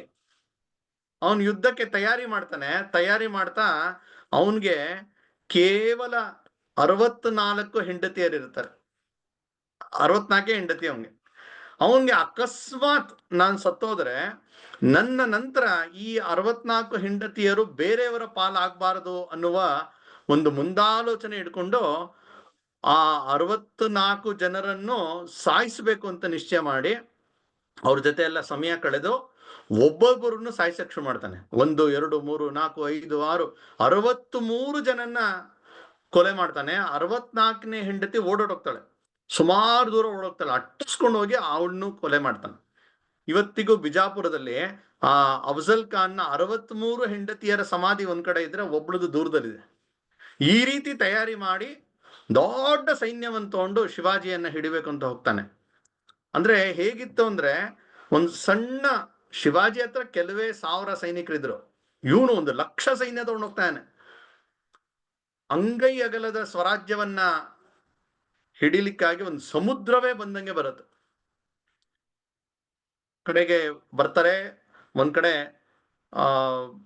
ಸಂಧಾನ ಮಾಡಬೇಕು ಅನ್ನುವ ನೆಪದಲ್ಲಿ ಇಬ್ರು ಸೇರ್ತಾರೆ. ಶಾಮಿಯಾನ ಹಾಕಿರುತ್ತೆ. ಅಲ್ಲಿ ಶಿವಾಜಿ ಮತ್ತೆ ಅಫ್ಜಲ್ ಖಾನ್ ಎದುರಾಗ್ತಾರೆ. ಇಬ್ರು ಶಸ್ತ್ರವನ್ನ ಬಿಟ್ಟು ಬರಬೇಕು ಅಂತ ನಿಶ್ಚಯ ಆಗಿರುತ್ತೆ. ಹಾಗಾಗಿ ಇಬ್ರು ತನ್ನ ಸೈನಿಕರು ಎಲ್ಲವನ್ನ ಬಿಟ್ಟು ಹತ್ರ ಬರ್ತಾರೆ. 6.5 ಅಡಿ ಎತ್ತರದ ಅಫ್ಜಲ್ ಖಾನ್, ಸುಮಾರು 4.75 ಅಡಿ ಇರ್ತಕ್ಕಂಥ ಶಿವಾಜಿ ಹತ್ರ ಬರ್ತಾರೆ. ಇಬ್ರು ತಬ್ಕೊಳ್ತಾರೆ, ಆಲಿಂಗನ ಮಾಡ್ತಾರೆ. ಸಂಧಾನ ಆಗ್ತಾನೆ ಬಂದಿರೋದು. ಆ ಆಲಿಂಗನ ಮಾಡ್ತಾ ಇದ್ದಂಗೆ ಆ ಅಫ್ಜಲ್ ಖಾನ್ ತನ್ನ ನಿಜ ಬುದ್ಧಿಯನ್ನ ತೋರ್ಸೇ ಬಿಡ್ತಾನೆ. ಏನು ನಮ್ಮ ಕೋಟೆಗಳನ್ನೆಲ್ಲ ಗೆದ್ದಿದ್ಯಾ ನೀನು ಅಂತ ಹೇಳಿ ಅವನ ಬಗೆದು ಅಪ್ಪಿಕೊಂಡು ತಾನು ತಂದಂತ ಒಂದು ವಜ್ರದ ಕಠಾರಿ ಇರತ್ತೆ. ಬಿಜಾಪುರದ ಆದಿಲ್ ಶಾಹನ ತಾಯಿ ಮಲತಾಯಿ ಇವನ್ಗೆ ಕೊಟ್ಟಿರ್ತಾಳೆ, ಇದನ್ನ ಹಿಡ್ಕೊಂಡೋಗಿ ಸಾಯಿಸ್ಬಿಡೋಣ ಅಂತ ಹೇಳಿ. ಯಾಕೆಂದ್ರೆ ಅವಳಿಗೆ ಸೇರಿದಂತ ಅನೇಕ ಕೋಟೆಯನ್ನ ಶಿವಾಜಿ ಅವನು ತಗೊಂಡ್ಬಿಟ್ಟಿರ್ತಾನೆ. ಅವನ ಆ ಕಠಾರಿಯನ್ನು ತೆಗೆದು ಶಿವಾಜಿಯ ಬೆನ್ನಿಗೆ ಜೋರಾಗಿ ಚುಚ್ಚೇ ಬಿಡ್ತಾನೆ. ಜೋರಾಗಿ ಚುಚ್ತಾನೆ. ಆದ್ರೆ ಕಿರ್ಚಿದ್ದು ಅಫ್ಜಲ್ ಖಾನ್. ಯಾಕೆ ಅಂದ್ರೆ ಶಿವಾಜಿ ಗೊತ್ತಿತ್ತು ಈ ತರ ಅವನು ಮೋಸ ಮಾಡ್ತಾನೆ ಅಂತ. ಅವನು ಬೆನ್ನಿಗೆ ಚುಚ್ಚಿದಾಗ ಅಲ್ಲಿ ಹಾಕೊಂಡಂತ ಆ ಕವಚ, ಕಬ್ಬಿಣದ ಕವಚ ಅದು ಹರಿಯತ್ತೆ. ಶಿವಾಜಿಗೆ ಏನೂ ಆಗಲ್ಲ. ಆದ್ರೆ ಅದೇ ಸಮಯದಲ್ಲಿ ಶಿವಾಜಿ ತಾನು ಹಾಕೊಂಬಂದಂತ ಒಂದು ವಜ್ರದ ನಖ, ಉಗುರು, ವಜ್ರದ ವ್ಯಾಘ್ರ ನಖ, ಅದನ್ನ ಹಾಕೊಂಡು ಅಫ್ಜಲ್ ಖಾನ್ ಹೊಟ್ಟೆಯನ್ನ ಬಗೆದು ಅವನ ಕರಳನ್ನ ಹೊರಗೆ ತೆರಿತಾನೆ. ಕ್ಷಣ ಮಾತ್ರದಲ್ಲಿ ಅಫ್ಜಲ್ ಖಾನ್ ಅವನ ವಧೆ ಆಗತ್ತೆ. ಅವನ ಶಿರಶ್ಛೇದನ ಮಾಡ್ತಾನೆ. ಹೀಗೆ ಶಿವಾಜಿಯನ್ನ ಎದುರಿಸಕ್ ಬಂದಂತ ಒಬ್ಬರೊಬ್ಬರ ಕಥೆಯೂ ಹೀಗೆ ಆಗತ್ತೆ. ಮುಂದೆ ಏನಾಗುತ್ತೆ ಅಂದ್ರೆ ಶಿವಾಜಿಯನ್ನು ಎದುರಿಸಕ್ಕೆ ಭಯ ಆಗ್ಬಿಡತ್ತೆ. ಆ ರೀತಿಯ ಸ್ಥಿತಿಯನ್ನ ತರ್ತಾ ಹೋಗ್ತಾನೆ. ಅಂದ್ರೆ ಅಫ್ಜಲ್ ಖಾನ್, ಫಾಜಲ್ ಖಾನ್, ಫತ್ತೇ ಖಾನ್, ಬಹಲೋಲ್ ಖಾನ್, ಕರತಲಬ ಖಾನ್, ಶೈಸ್ತೆ ಖಾನ್, ಮುಸೆ ಖಾನ್, ದಿಲೇರ್ ಖಾನ್, ಮೊಹಮ್ಮದ್ ಖಾನ್, ಬಹದ್ದೂರ್ ಖಾನ್, ಸಿದ್ದಿ ಜೌಹರ್, ಸಿದ್ದಿ ಮಸೂದ್, ಒಬ್ರಿಗಿಂತ ಒಬ್ರು ಸರ್ದಾರರು, ಶೂರರು ಶಿವಾಜಿಯ ಎದುರುಗಡೆ ಬಂದು ವಧರಾಗಿದ್ದಾರೆ ಅಥವಾ ವಧೆ ತಿಂದು ವಾಪಸ್ ಹೋದರು. ಮತ್ತೆಂದು ಶಿವಾಜಿ ಕಡೆ ತಿರುಗುವಂತ ಸಾಹಸ ಮಾಡಲಿಲ್ಲ. ಅನೇಕ ಶಿವಾಜಿ ಎನ್ನುವ ಕನಸು ಬಿದ್ದು ಹೆದರ್ತಾ ಇರ್ತಾರೆ. ಆ ರೀತಿಯ ಒಬ್ರೊಬ್ರು ಕಥೆಯು ಅತ್ಯಂತ ರೋಚಕವಾಗಿದೆ. ಒಬ್ರೊಬ್ಬರನ್ನು ಮಣಿಸಿರ್ತಕ್ಕಂತಹ ಒಂದು ಟೆಕ್ನಿಕ್ ಏನಿದೆ ಅದು ಅತ್ಯದ್ಭುತವಾಗಿದೆ. ಹೀಗೆ ಶಿವಾಜಿ ಆಗಿನ ಕಾಲದ ಏನು ಯಾರು ಶೂರರು, ವೀರರು, ಎಲ್ಲರಿಗೂ ಒಂದು ಹಿಂದೂ ಹೋರಾಟಗಾರರ ಒಂದು ತಾಕತ್ತನ್ನ ತೋರಿಸ್ಕೊಟ್ಟಿರ್ತಾನೆ. ಹಾಗಾಗಿ ಅವ್ರಿಗೆ ಶಿವಾಜಿ ಎನ್ನುವ ಒಂದು ವಿಚಾರದ ಕುರಿತಾಗಿ ಸಾಕಷ್ಟು ಯೋಚನೆ ಮಾಡುವಂತ ಸ್ಥಿತಿಗೆ ಬಂದ್ಬಿಟ್ಟಿರ್ತಾರೆ. ಶಿವಾಜಿ ಇದನ್ನೆಲ್ಲ ಮಾಡ್ಬೇಕು ಅಂತ ಹೇಳಿದ್ರೆ ಅವನ ಏನು ಸಂಗಡಿಗರು ಅವ್ರನ್ನ ಯಾವ ರೀತಿ ತಯಾರು ಮಾಡಿದ್ದ ಅಂತ ಹೇಳಿದ್ರೆ ಅವರೆಲ್ಲ ಸಾಮಾನ್ಯ ಜನ. ಆಗ್ಲೇ ಹೇಳಿದಂತೆ ಅವರು ಮಾವಳಿ ಪೌರರು ಇರ್ಬೋದು, ಸಾಮಾನ್ಯ ಗುಡ್ಡಗಾಡು ಜನ ಇದ್ದವ್ರಿಗೆ ಅವರಲ್ಲಿ ಧ್ಯೇಯ ನಿಷ್ಠೆಯನ್ನ ಯಾವ ರೀತಿ ತುಂಬಿಸಿದ್ದ ಅಂತ ಹೇಳಿದ್ರೆ, ಇವರು ಮೊದಲನೇ ಕೋಟೆಯನ್ನ ಗೆದ್ದಾಗ, ತೋರಣಗಡ ಗೆದ್ದಾಗ ಅದನ್ನ ದುರಸ್ತಿ ಮಾಡ್ಬೇಕಾಗಿರುತ್ತೆ. ಮಾಡ್ತಾ ಇರ್ಬೇಕಾದ್ರೆ ಒಂದು ದೊಡ್ಡ ಕೊಪ್ಪರಿಗೆಯಲ್ಲಿ ನಿಧಿ ಸಿಕ್ಬಿಡತ್ತೆ. ಏನೋ ಕೆತ್ತುತ್ತಾ ಇರ್ತಾರೆ, ನೋಡಿ ದೊಡ್ಡ ಒಂದು ಕೊಪ್ಪರಿಗೆ, ಒಂದು ದೊಡ್ಡ ಪಾತ್ರೆ, ಅದಲ್ಲಿ ಚಿನ್ನ ವಜ್ರ ವೈಡೂರ್ಯ ಇರ್ತಕ್ಕಂಥ ಒಂದು ದೊಡ್ಡ ನಿಧಿಯೇ ಸಿಗತ್ತೆ. ಯಾರೋ ಒಂದು ಕೆಲವ್ರು ಕೆಲಸ ಮಾಡ್ತಾ ಇದಾರಲ್ಲಿ, ಅವ್ರಿಗೆ ನಿಧಿ ಸಿಕ್ಕಿದೆ. ಏನ್ ಮಾಡ್ತಾರೆ ಅವರು? ಅಲ್ಲಿ ಯಾರು ಮೇಲ್ವಿಚಾರಣೆ ಮಾಡಕ್ ಯಾರು ಇಲ್ಲ, ಅಲ್ಲಿ ಸಿಕ್ಕಿದೆ ಅಂತ ಯಾರಿಗೂ ಸುದ್ದಿ ಗೊತ್ತಿಲ್ಲ. ಆದ್ರೆ ಆ ಅನಕ್ಷರಸ್ಥ ಬಡ ಆ ರೈತಾಪಿ ಜನ, ಅವರು ಆ ಕೊಪ್ಪರಿಗೆಯನ್ನ ಹಾಗೆ ತಗೊಂಬಂದು ಶಿವಾಜಿ ಮುಂದೆ ಇಡ್ತಾರೆ. ಈ ತರ ಯಾವುದೋ ಒಂದು ತುದಿಯಲ್ಲೇ, ಕೋಟೆಯ ತುದಿಯಲ್ಲಿ ಈ ತರ ಸಿಕ್ತು ಅಂತ ಹೇಳಿ ತಂದ್ಕೊಡ್ತಾರೆ. ಅಂದ್ರೆ ಸ್ವರಾಜ್ಯದ ಪ್ರಾರಂಭದಲ್ಲಿ ಒಂದ್ ರೀತಿ ಲಕ್ಷ್ಮಿ ಒದಗಿ ಬರ್ತಾಳೆ. ಸ್ವರಾಜ್ಯದ ನಿರ್ಮಾಣಕ್ಕೆ ಒಂದು ದೊಡ್ಡ ಒಂದು ಇನ್ವೆಸ್ಟ್ಮೆಂಟ್ ತರ ಅವತ್ತಲ್ಲಿ ಸಿಗತ್ತೆ. ಆದ್ರೆ ಇದರ ಜೊತೆ ಗಮನಿಸ್ಬೇಕು, ಅವ್ರಿಗೆ ಅದು ಸಿಕ್ಕಿದಾಗ ಅವ್ರಿಗೆ ಯಾರಿಗೂ ನಾನ್ ತಗೊಂಡೋಗ್ಬೇಕು, ಒಂದಷ್ಟು ತಗೊಂಡು ಜೇಬ್ಗೆ ಹಾಕೊಂಡೋದ್ರೆ ಯಾರಿಗೂ ಗೊತ್ತಾಗ್ತಾ ಇರ್ಲಿಲ್ಲ, ಅಥವಾ ಅಷ್ಟನ್ನು ತಗೊಂಡೋದ್ರು ಪ್ರಾಯಶಃ ಅದನ್ನು ಸಾಗಿಸಬಹುದಾಗಿತ್ತು. ಅರೆ ಯಾರಿಗೂ ಆ ರೀತಿ ಅನ್ನಿಸ್ಲಿಲ್ಲ. ಇದು ಸ್ವರಾಜ್ಯಕ್ಕೆ ಸೇರಿದ್ದು, ಮಹಾರಾಜರಿಗೆ ಸಮರ್ಪಿಸ್ಬೇಕು ಅಂತ ತಂದ್ಕೊಡ್ತಾರೆ. ಅಂದ್ರೆ ಏನೂ ಓದಿಲ್ದೇ ಇರತಕ್ಕಂಥ ವ್ಯಕ್ತಿ ಇವತ್ತು ಯಾವ ಶಾಲಾ ಕಾಲೇಜಿನಲ್ಲಿ ಈ ರೀತಿಯ ಒಂದು ರಾಷ್ಟ್ರೀಯ ಶಿಕ್ಷಣವನ್ನ ಕೊಡ್ಲಿಕ್ಕೆ ಸಾಧ್ಯವಾಗ್ತಾ ಇದೆ? ಶಿವಾಜಿ ಅದನ್ನು ಕೊಡಕ್ ಸಾಧ್ಯವಾಗಿತ್ತು. ಅವರಲ್ಲಿ ಆ ರಾಷ್ಟ್ರೀಯತೆಯನ್ನ, ಧ್ಯೇಯವನ್ನ, ಸ್ವರಾಜ್ಯದ ಕನಸನ್ನ ಎಷ್ಟು ಹೇಗೆ ಬಿತ್ತಿದ್ದ ಅಂತ ಹೇಳಿದ್ರೆ, ಒಂದ್ಸಲಿ ಜೀಜಾಮಾತೆ ಬೆಳಿಗ್ಗೆ ಎದ್ದು ತುಳಸಿ ಪೂಜೆ ಮಾಡ್ಬೇಕು ಅಂತ ಹೇಳಿ ಬರ್ತಾರೆ. ಆಗ ಶಿವಾಜಿನ ಕರೀತಾರೆ, ಶಿವಾಜಿ ಬಾಯಿಲಿ ಅಂತ. ಶಿವಾಜಿ ಬರ್ತಾನೆ. ಏನು ಅಂದ್ರೆ ಅಲ್ಲಿ ತುಳಸಿ ಕಟ್ಟೆ ಇದೆ, ಒಂದು ಕೋಟೆ ಮೇಲೆ ಇದ್ದಾರೆ ಇವರು. ಆ ತುಳಸಿ ಕಟ್ಟೆ ಮುಂದೆ ನಿಂತು ಅವ್ರು ನೋಡಿದ್ರೆ ದೂರದಲ್ಲಿ ಒಂದು ಕೋಟೆ ಇದೆ. ಅದು ಆದಿಲ್ ಶಾನಿಗೆ ಸೇರಿರ್ತಕ್ಕಂಥ ಕೋಟೆ. ಹಾಗಾಗಿ ಅಲ್ಲಿ ಮೇಲ್ಗಡೆ ಹಸಿರು ಧ್ವಜ ಹಾರಾಡ್ತಾ ಇದೆ. ಜೀಜಾ ಮಾತೆ ಹೇಳ್ತಾರೆ, ಶಿವಾಜಿ ನಿತ್ಯ ನನಗೆ ತುಳಸಿ ಪೂಜೆ ಮಾಡ್ಬೇಕಾದ್ರೆ ಆ ಹಸಿರು ಧ್ವಜ ಕಣ್ಣಿಗೆ ಕುಕ್ಕತ್ತೆ, ಏನ್ ಮಾಡ್ಲಿ ಅಂತ. ಶಿವಾಜಿಗೆ ಅರ್ಥ ಆಯ್ತು. ಅಂದ್ರೆ ಸೂಕ್ಷ್ಮವಾಗಿ ಹೇಳಿದ್ರು ಸಾಕು. ಶಿವಾಜಿ ಹೇಳ್ದ, ಆಯ್ತಮ್ಮ ಅದ್ರ ಕಡೆ ಗಮನ ಕೊಡ್ತೀನಿ ಅಂತ. ಜೀಜಾ ಮಾತು ಹೇಳ್ತಾರೆ, ನಾಳೆ ಬೆಳಗ್ಗೆ ನಾನು ತುಳಸಿ ಪೂಜೆ ಮಾಡ್ಬೇಕಾದ್ರೆ ಅದು ಕಣ್ಣಿಗೆ ಕುಕ್ಬಾರ್ದಪ್ಪ ಅಂತ. ಅಮ್ಮ ನಿನ್ನ ಆಸೆ ನಮಗೆ ಆಜ್ಞೆ ಅಂತ ಹೇಳಿ ತಕ್ಷಣ ಬರ್ತಾನೆ. ಅದು ಯಾವುದೋ ಒಂದು ದೂರದಲ್ಲಿರ್ತಕ್ಕಂಥ ಒಂದು ದುರ್ಗಮವಾದಂತಹ ಕೋಟೆ, ಅದರಲ್ಲಿ ಬೇರೆ ಯಾರೋ ಆಳ್ವಿಕೆ ಇದೆ, ಅದ್ರ ಮೇಲ್ಗಡೆ ಹಸಿರು ಧ್ವಜ ಇದೆ. ಇನ್ನು 24 ಗಂಟೆ ಒಳಗಡೆ ಅದು ತೆಗಿಬೇಕು ಅಂತ ಹೇಳಿದ್ರೆ ಎಂತಹ ಒಂದು ಸಾಹಸದ ಯೋಚನೆ. ಇದಕ್ಕೆ ಸೂಕ್ತ ವ್ಯಕ್ತಿ ಯಾರು ಅಂತ ಹೇಳಿದ್ರೆ ಅವನಿಗೆ ತಕ್ಷಣ ನೆನಪಾಗಿದ್ದು ತಾನಾಜಿ ಮಾಲ್ಸುರೆ. ತಕ್ಷಣ ಶಿವಾಜಿ ಹೇಳ್ತಾನೆ, ಅವನು ಹೇಳಿ ಕಳಿಸಿ ಅಂತ ಕಳಿಸ್ಕೊಡ್ತಾನೆ. ಇವರು ಸೈನಿಕರು ಹೋಗ್ತಾರೆ ಕುದುರೆಯಲ್ಲಿ, ಅವ್ರ ಮನೆಗೆ ತಲುಪ್ತಾರೆ. ನೋಡಿದ್ರೆ ಅವ್ರ ಮನೆಯಲ್ಲಿ ಮದುವೆ ತಯಾರಿ ನಡೀತಾ ಇರುತ್ತೆ. ಯಾಕೆಂದ್ರೆ ಆ ತಾನಾಜಿ ಮಾಲ್ಸುರೆಯ ಮಗ ರಾಯ್ಬಾನ ಮದುವೆ ಮಾರನೇ ದಿವಸ ಇರುತ್ತೆ. ಆ ಮದುವೆಗೆ ಎಲ್ಲ ಸಿದ್ಧ ಮಾಡ್ತಾ ಇರ್ತಾರೆ. ಆದ್ರೆ ಈ ತರ ಶಿವಾಜಿ ಮಹಾರಾಜರಿಗೆ ಹೇಳಿ ಕಳಿಸಿದ್ದಾರೆ ಅಂತ ಗೊತ್ತಾಗ್ತಾ ಇದ್ದಂಗೆ ತಾನಾಜಿ ತನ್ನ ಮದುವೆಗೆ ಬೇಕಾದಂತಹ ಸಂಭ್ರಮದ ಬಟ್ಟೆಯನ್ನ ಕಳಚಿ ಸೈನಿಕ ಬಟ್ಟೆಯನ್ನು ಹಾಕೊಂಡು ತಕ್ಷಣ ತಯಾರಾಗಿ ಬರ್ತಾನೆ. ಹಿಂದೆ ಮುಂದೆ ಯೋಚನೆ ಮಾಡಲ್ಲ. ಮಹಾರಾಜರ ಆಜ್ಞೆ ಬಂದಿದೆ ಅಂತ ಹೇಳಿದ್ರೆ ತನ್ನ ಎಲ್ಲವನ್ನು ಬಿಟ್ಟು ಬರ್ತಾ ಇರ್ತಾನೆ. ಇಲ್ಲಿ ಬರೋ ಅಷ್ಟೊತ್ತಿಗೆ ಶಿವಾಜಿ ಗೊತ್ತಾಗತ್ತೆ ಈ ತರ ಅವ್ರ ಮನೇಲಿ ಮದುವೆ ಇದೆ ಅಂತ. ಆ ಶಿವಾಜಿ ಹೇಳ್ತಾನೆ, ತಾನಾಜಿ ಆ ಕೊಂಡಾಣದ ಕೋಟೆಯ ಕೆಲಸವನ್ನ ಬೇರೆಯವ್ರಿಗೆ ವಹಿಸ್ತೀನಿ, ನೀನು ನಿನ್ನ ಮಗನ ಮದುವೆಯನ್ನ ಗಮನಿಸು ಅಂತ. ಆಗ ತಾನಾಜಿ ಹೇಳ್ತಾನೆ, ನನ್ನಂತೆ ರಾಯ್ಬಾಗೆ ನೀವು ತಂದೆ ಸ್ಥಾನದಲ್ಲಿದ್ದೀರಾ, ನೀವು ನಿಂತು ನನ್ನ ಮಗನ ಮದುವೆ ಗಮನಿಸಿ, ನಾನು ಆ ಕೊಂಡಾಣದ ಮದುವೆಯನ್ನ ಮಾಡ್ತೀನಿ ಅಂತ ಹೇಳಿ ತನ್ನ ಒಂದು ಹಿಡಿಯಷ್ಟು ಜನ ಸೈನಿಕರನ್ನು ತಗೊಂಡು ಹೋಗ್ತಾನೆ. ಒಂದು ದುರ್ಗಮವಾದ ಕೋಟೆ. ಇವತ್ತಿಗೂ ನಾವು ಪೂನಾದಿಂದ ಆ ಜಾಗಕ್ಕೆ ಹೋದ್ರೆ ಆ ಕೋಟೆಗೆ ಸಂಜೆ 6 ಗಂಟೆ ಮೇಲೆ ಬಿಡಲ್ಲ, ಅಷ್ಟು ದುರ್ಗಮವಾದಂತಹ ಒಂದು ಕೋಟೆ. ಅಲ್ಲಿ ಯಾವ ಕಡೆಯಿಂದ ಪ್ರವೇಶ ಇದೆ ಅಲ್ಲೆಲ್ಲ ಸೈನಿಕರು ಇರ್ತಾರೆ. ಒಂದು ಕಡೆ ಸೈನಿಕರು ಇರಲ್ಲ, ಆದ್ರೆ ತುಂಬಾ ಸ್ಟೀಪ್ ಆದಂತ ಜಾಗ. ಅಲ್ಲಿ ಹೋಗಿ ಸಿದ್ಧತೆ ಮಾಡಿ ರಾತ್ರಿ ಅಲ್ಲಿ ಹತ್ತಿ ಒಳಗಡೆ ಹೋಗಿ ಅಲ್ಲಿ ಮಲಗಿದ್ದಂತಹ ಸುಬೇದಾರ ಎದ್ದು ಬರ್ತಾನೆ. ಅವನು ಕೂಡ ಮಹಾಪರಾಕ್ರಮಿ ಉದಯ್ ಭಾನು ಅಂತ ಹೇಳಿ. ದೊಡ್ಡ ಹೋರಾಟ ನಡೆಯುತ್ತೆ, ರಾತ್ರಿಯೆಲ್ಲ ಹೋರಾಟ ನಡೆಯುತ್ತೆ. ರಾತ್ರಿಯೆಲ್ಲ ಶಿವಾಜಿ ಕಾಯ್ತಾ ಇರ್ತಾನೆ. ಯಾಕೆಂದ್ರೆ ತನ್ನ ಬಲಗೈ ಬಂಟ ತಾನಾಜಿ ಮಾಲ್ಸುರೆ ಹೋಗಿದ್ದಾನೆ, ತನ್ನ ಸೈನಿಕರು ಹೋಗಿದ್ದಾರೆ. ಹಾಗಾಗಿ ರಾತ್ರಿಯೆಲ್ಲ ಶಿವಾಜಿಗೆ ನಿದ್ದೆ ಇಲ್ಲ. ಆ ಕೊಂಡಾಣದ ಕಡೆಯೇ ನೋಡ್ತಾ ಇದ್ದಾನೆ. ಬೆಳಗ್ಗೆ 5:05ವರೆಗೆ ಸೂರ್ಯೋದಯ ಆಗ್ತಾ ಇದೆ, ಬೆಳಕು ಹರಿತಾ ಇದೆ. ಆ ಮೇಲ್ಗಡೆ ಭಗವಾ ಧ್ವಜ ಹಾರಾಡ್ತಾ ಇರೋದು ಕಾಣುತ್ತೆ. ಎಷ್ಟು ಆನಂದ ಆಗತ್ತೆ ಶಿವಾಜಿಗೆ. ತನ್ನ ತಾಯಿಗೆ ಹೇಳಿದ್ದ, ನಾಳೆ ಬೆಳಗ್ಗೆ ಸೂರ್ಯೋದಯದ ಸಮಯಕ್ಕೆ ಅಲ್ಲಿ ಭಗವಾ ಧ್ವಜ ಇರುತ್ತೆ ಅಂತ. ಆ ಮಾತನ್ನ ಅಕ್ಷರಶಃ ನಿಜ ಮಾಡಿದ್ದ ತಾನಾಜಿ ಮಾಲ್ಸುರೆ. ಅಷ್ಟೊತ್ತಿಗೆ ಸೈನಿಕರೆಲ್ಲ ಓಡ್ ಬರ್ತಾರೆ. ಬರ್ತಾ ಇದ್ದಂಗೆ ಇವನು ಎಲ್ಲಿ ಎಲ್ಲಿ ನನ್ನ ತಾನ ಎಲ್ಲಿ ಅಂತಾನೆ.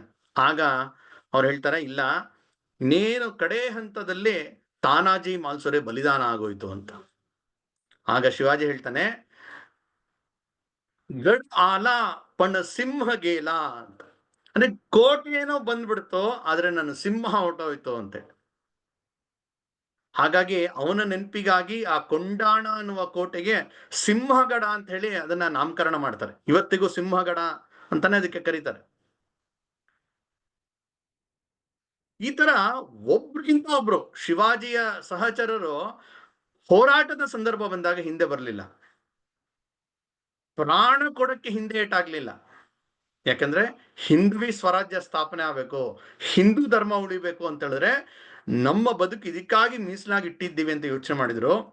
ಹಾಗಾಗಿ ಆ ರೀತಿಯ ಸಹಚರರು ಶಿವಾಜಿ ತಯಾರು ಮಾಡ್ತಾ ಹೋಗ್ತಾನೆ. ಆ ರೀತಿಯ ಒಂದು ದೊಡ್ಡ ಪಟ್ಟಿಯೇ ಇದೆ.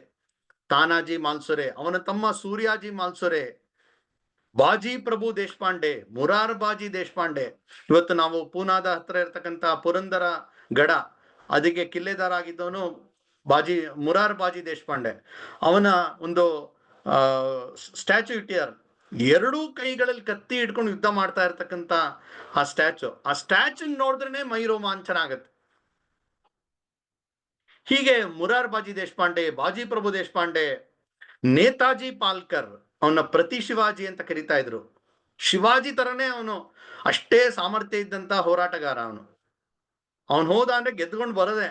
ಹಾಗಾಗಿ ಪ್ರತಿ ಶಿವಾಜಿ ಅಂತ ಕರಿತಾ ಇದ್ರು. ಮೋರೋಪಂತ್ ಪಿಂಗಳೆ, ಪ್ರತಾಪ್ ರಾವ್ ಗುರ್ಜರ್, ದಾಜಾಜಿ ಲೋಕೋಕರ್, ಏಸಾಜಿ ಕಂಕ್, ಧಲಾಜಿ, ಚಿಮಣಾಜಿ, ಮಾಮಾ ಬಲೇಕರ್, ಹೀಗೆ ಒಬ್ರೊಬ್ರು ನರಸಿಂಹಗಳು, ನರವ್ಯಾಘ್ರಗಳು. ಈ ಸ್ವರಾಜ್ಯದ ಮಂದಿರಕ್ಕೆ ಇವರೆಲ್ಲ ಆಧಾರ ಸ್ತಂಭಗಳಾಗಿ ನಿಲ್ತಾರೆ. ಹಾಗಾಗಿ ಶಿವಾಜಿ ಅವನು 1674ನೇ ಇಸ್ವಿಯಲ್ಲಿ ಆನಂದ ನಾಮ ಸಂವತ್ಸರದಲ್ಲಿ ವಿಧಿಯುಕ್ತವಾಗಿ ರಾಯಗಢದಲ್ಲಿ ಛತ್ರಪತಿ ಆಗಿ ಅವನು ಪಟ್ಟಾಭಿಷಿಕ್ತನಾಗ್ತಾನೆ. ಶಿವಾಜಿಯ ಒಂದು ಆ ಘಟನೆ ಏನಿದೆ, ಹಿಂದೂ ಸಮಾಜದ ಇತಿಹಾಸದ ಒಂದು ಮಹತ್ವಪೂರ್ಣ ಅಧ್ಯಾಯ. ಯಾಕೆಂದ್ರೆ ಎಲ್ಲವನ್ನು ಕಳ್ಕೊಂಡು ಶೂನ್ಯದ ಕಡೆ ಹೊರಟಂತಹ ಸ್ಥಿತಿಯಿಂದ ಅವನು ಗೆಲುವಿನ ಕಡೆಗೆ ತಗೊಂಡ್ಬರ್ತಾನೆ. ಒಂದು ಸಾಮ್ರಾಜ್ಯದ ಛತ್ರಪತಿ ಎನ್ನುವ ಬಿರುದಾಂಕಿತನಾಗ್ತಾನೆ. ಅಂದ್ರೆ ಛತ್ರಪತಿ ಅಂದ್ರೆ ಒಂದು ಕ್ಷಾತ್ರ ತೇಜಸ್ಸಿನ ಅಧಿಪತಿ ಅನ್ನುವ ಒಂದು ಅರ್ಥ. ಮತ್ತೊಂದು ಇಡೀ ಸಮಾಜಕ್ಕೆ ಅವನು ಛತ್ರ ಚಾಮರದಂತೆ ಅವನು ಸುರಕ್ಷೆಯನ್ನ ಕೊಡ್ತಕ್ಕಂಥವನು ಅನ್ನುವ ಬಿರುದಾಂಕಿತನಾಗ್ತಾನೆ. ಆ ಘಟನೆ ಅದು ಆನಂದ ನಾಮ ಸಂವತ್ಸರ 1674ನೇ ಇಸ್ವಿ ಜ್ಯೇಷ್ಠ ಶುದ್ಧ ತ್ರಯೋದಶಿ ಅದು ಆ ಘಟನೆ ನಡೆಯುತ್ತೆ.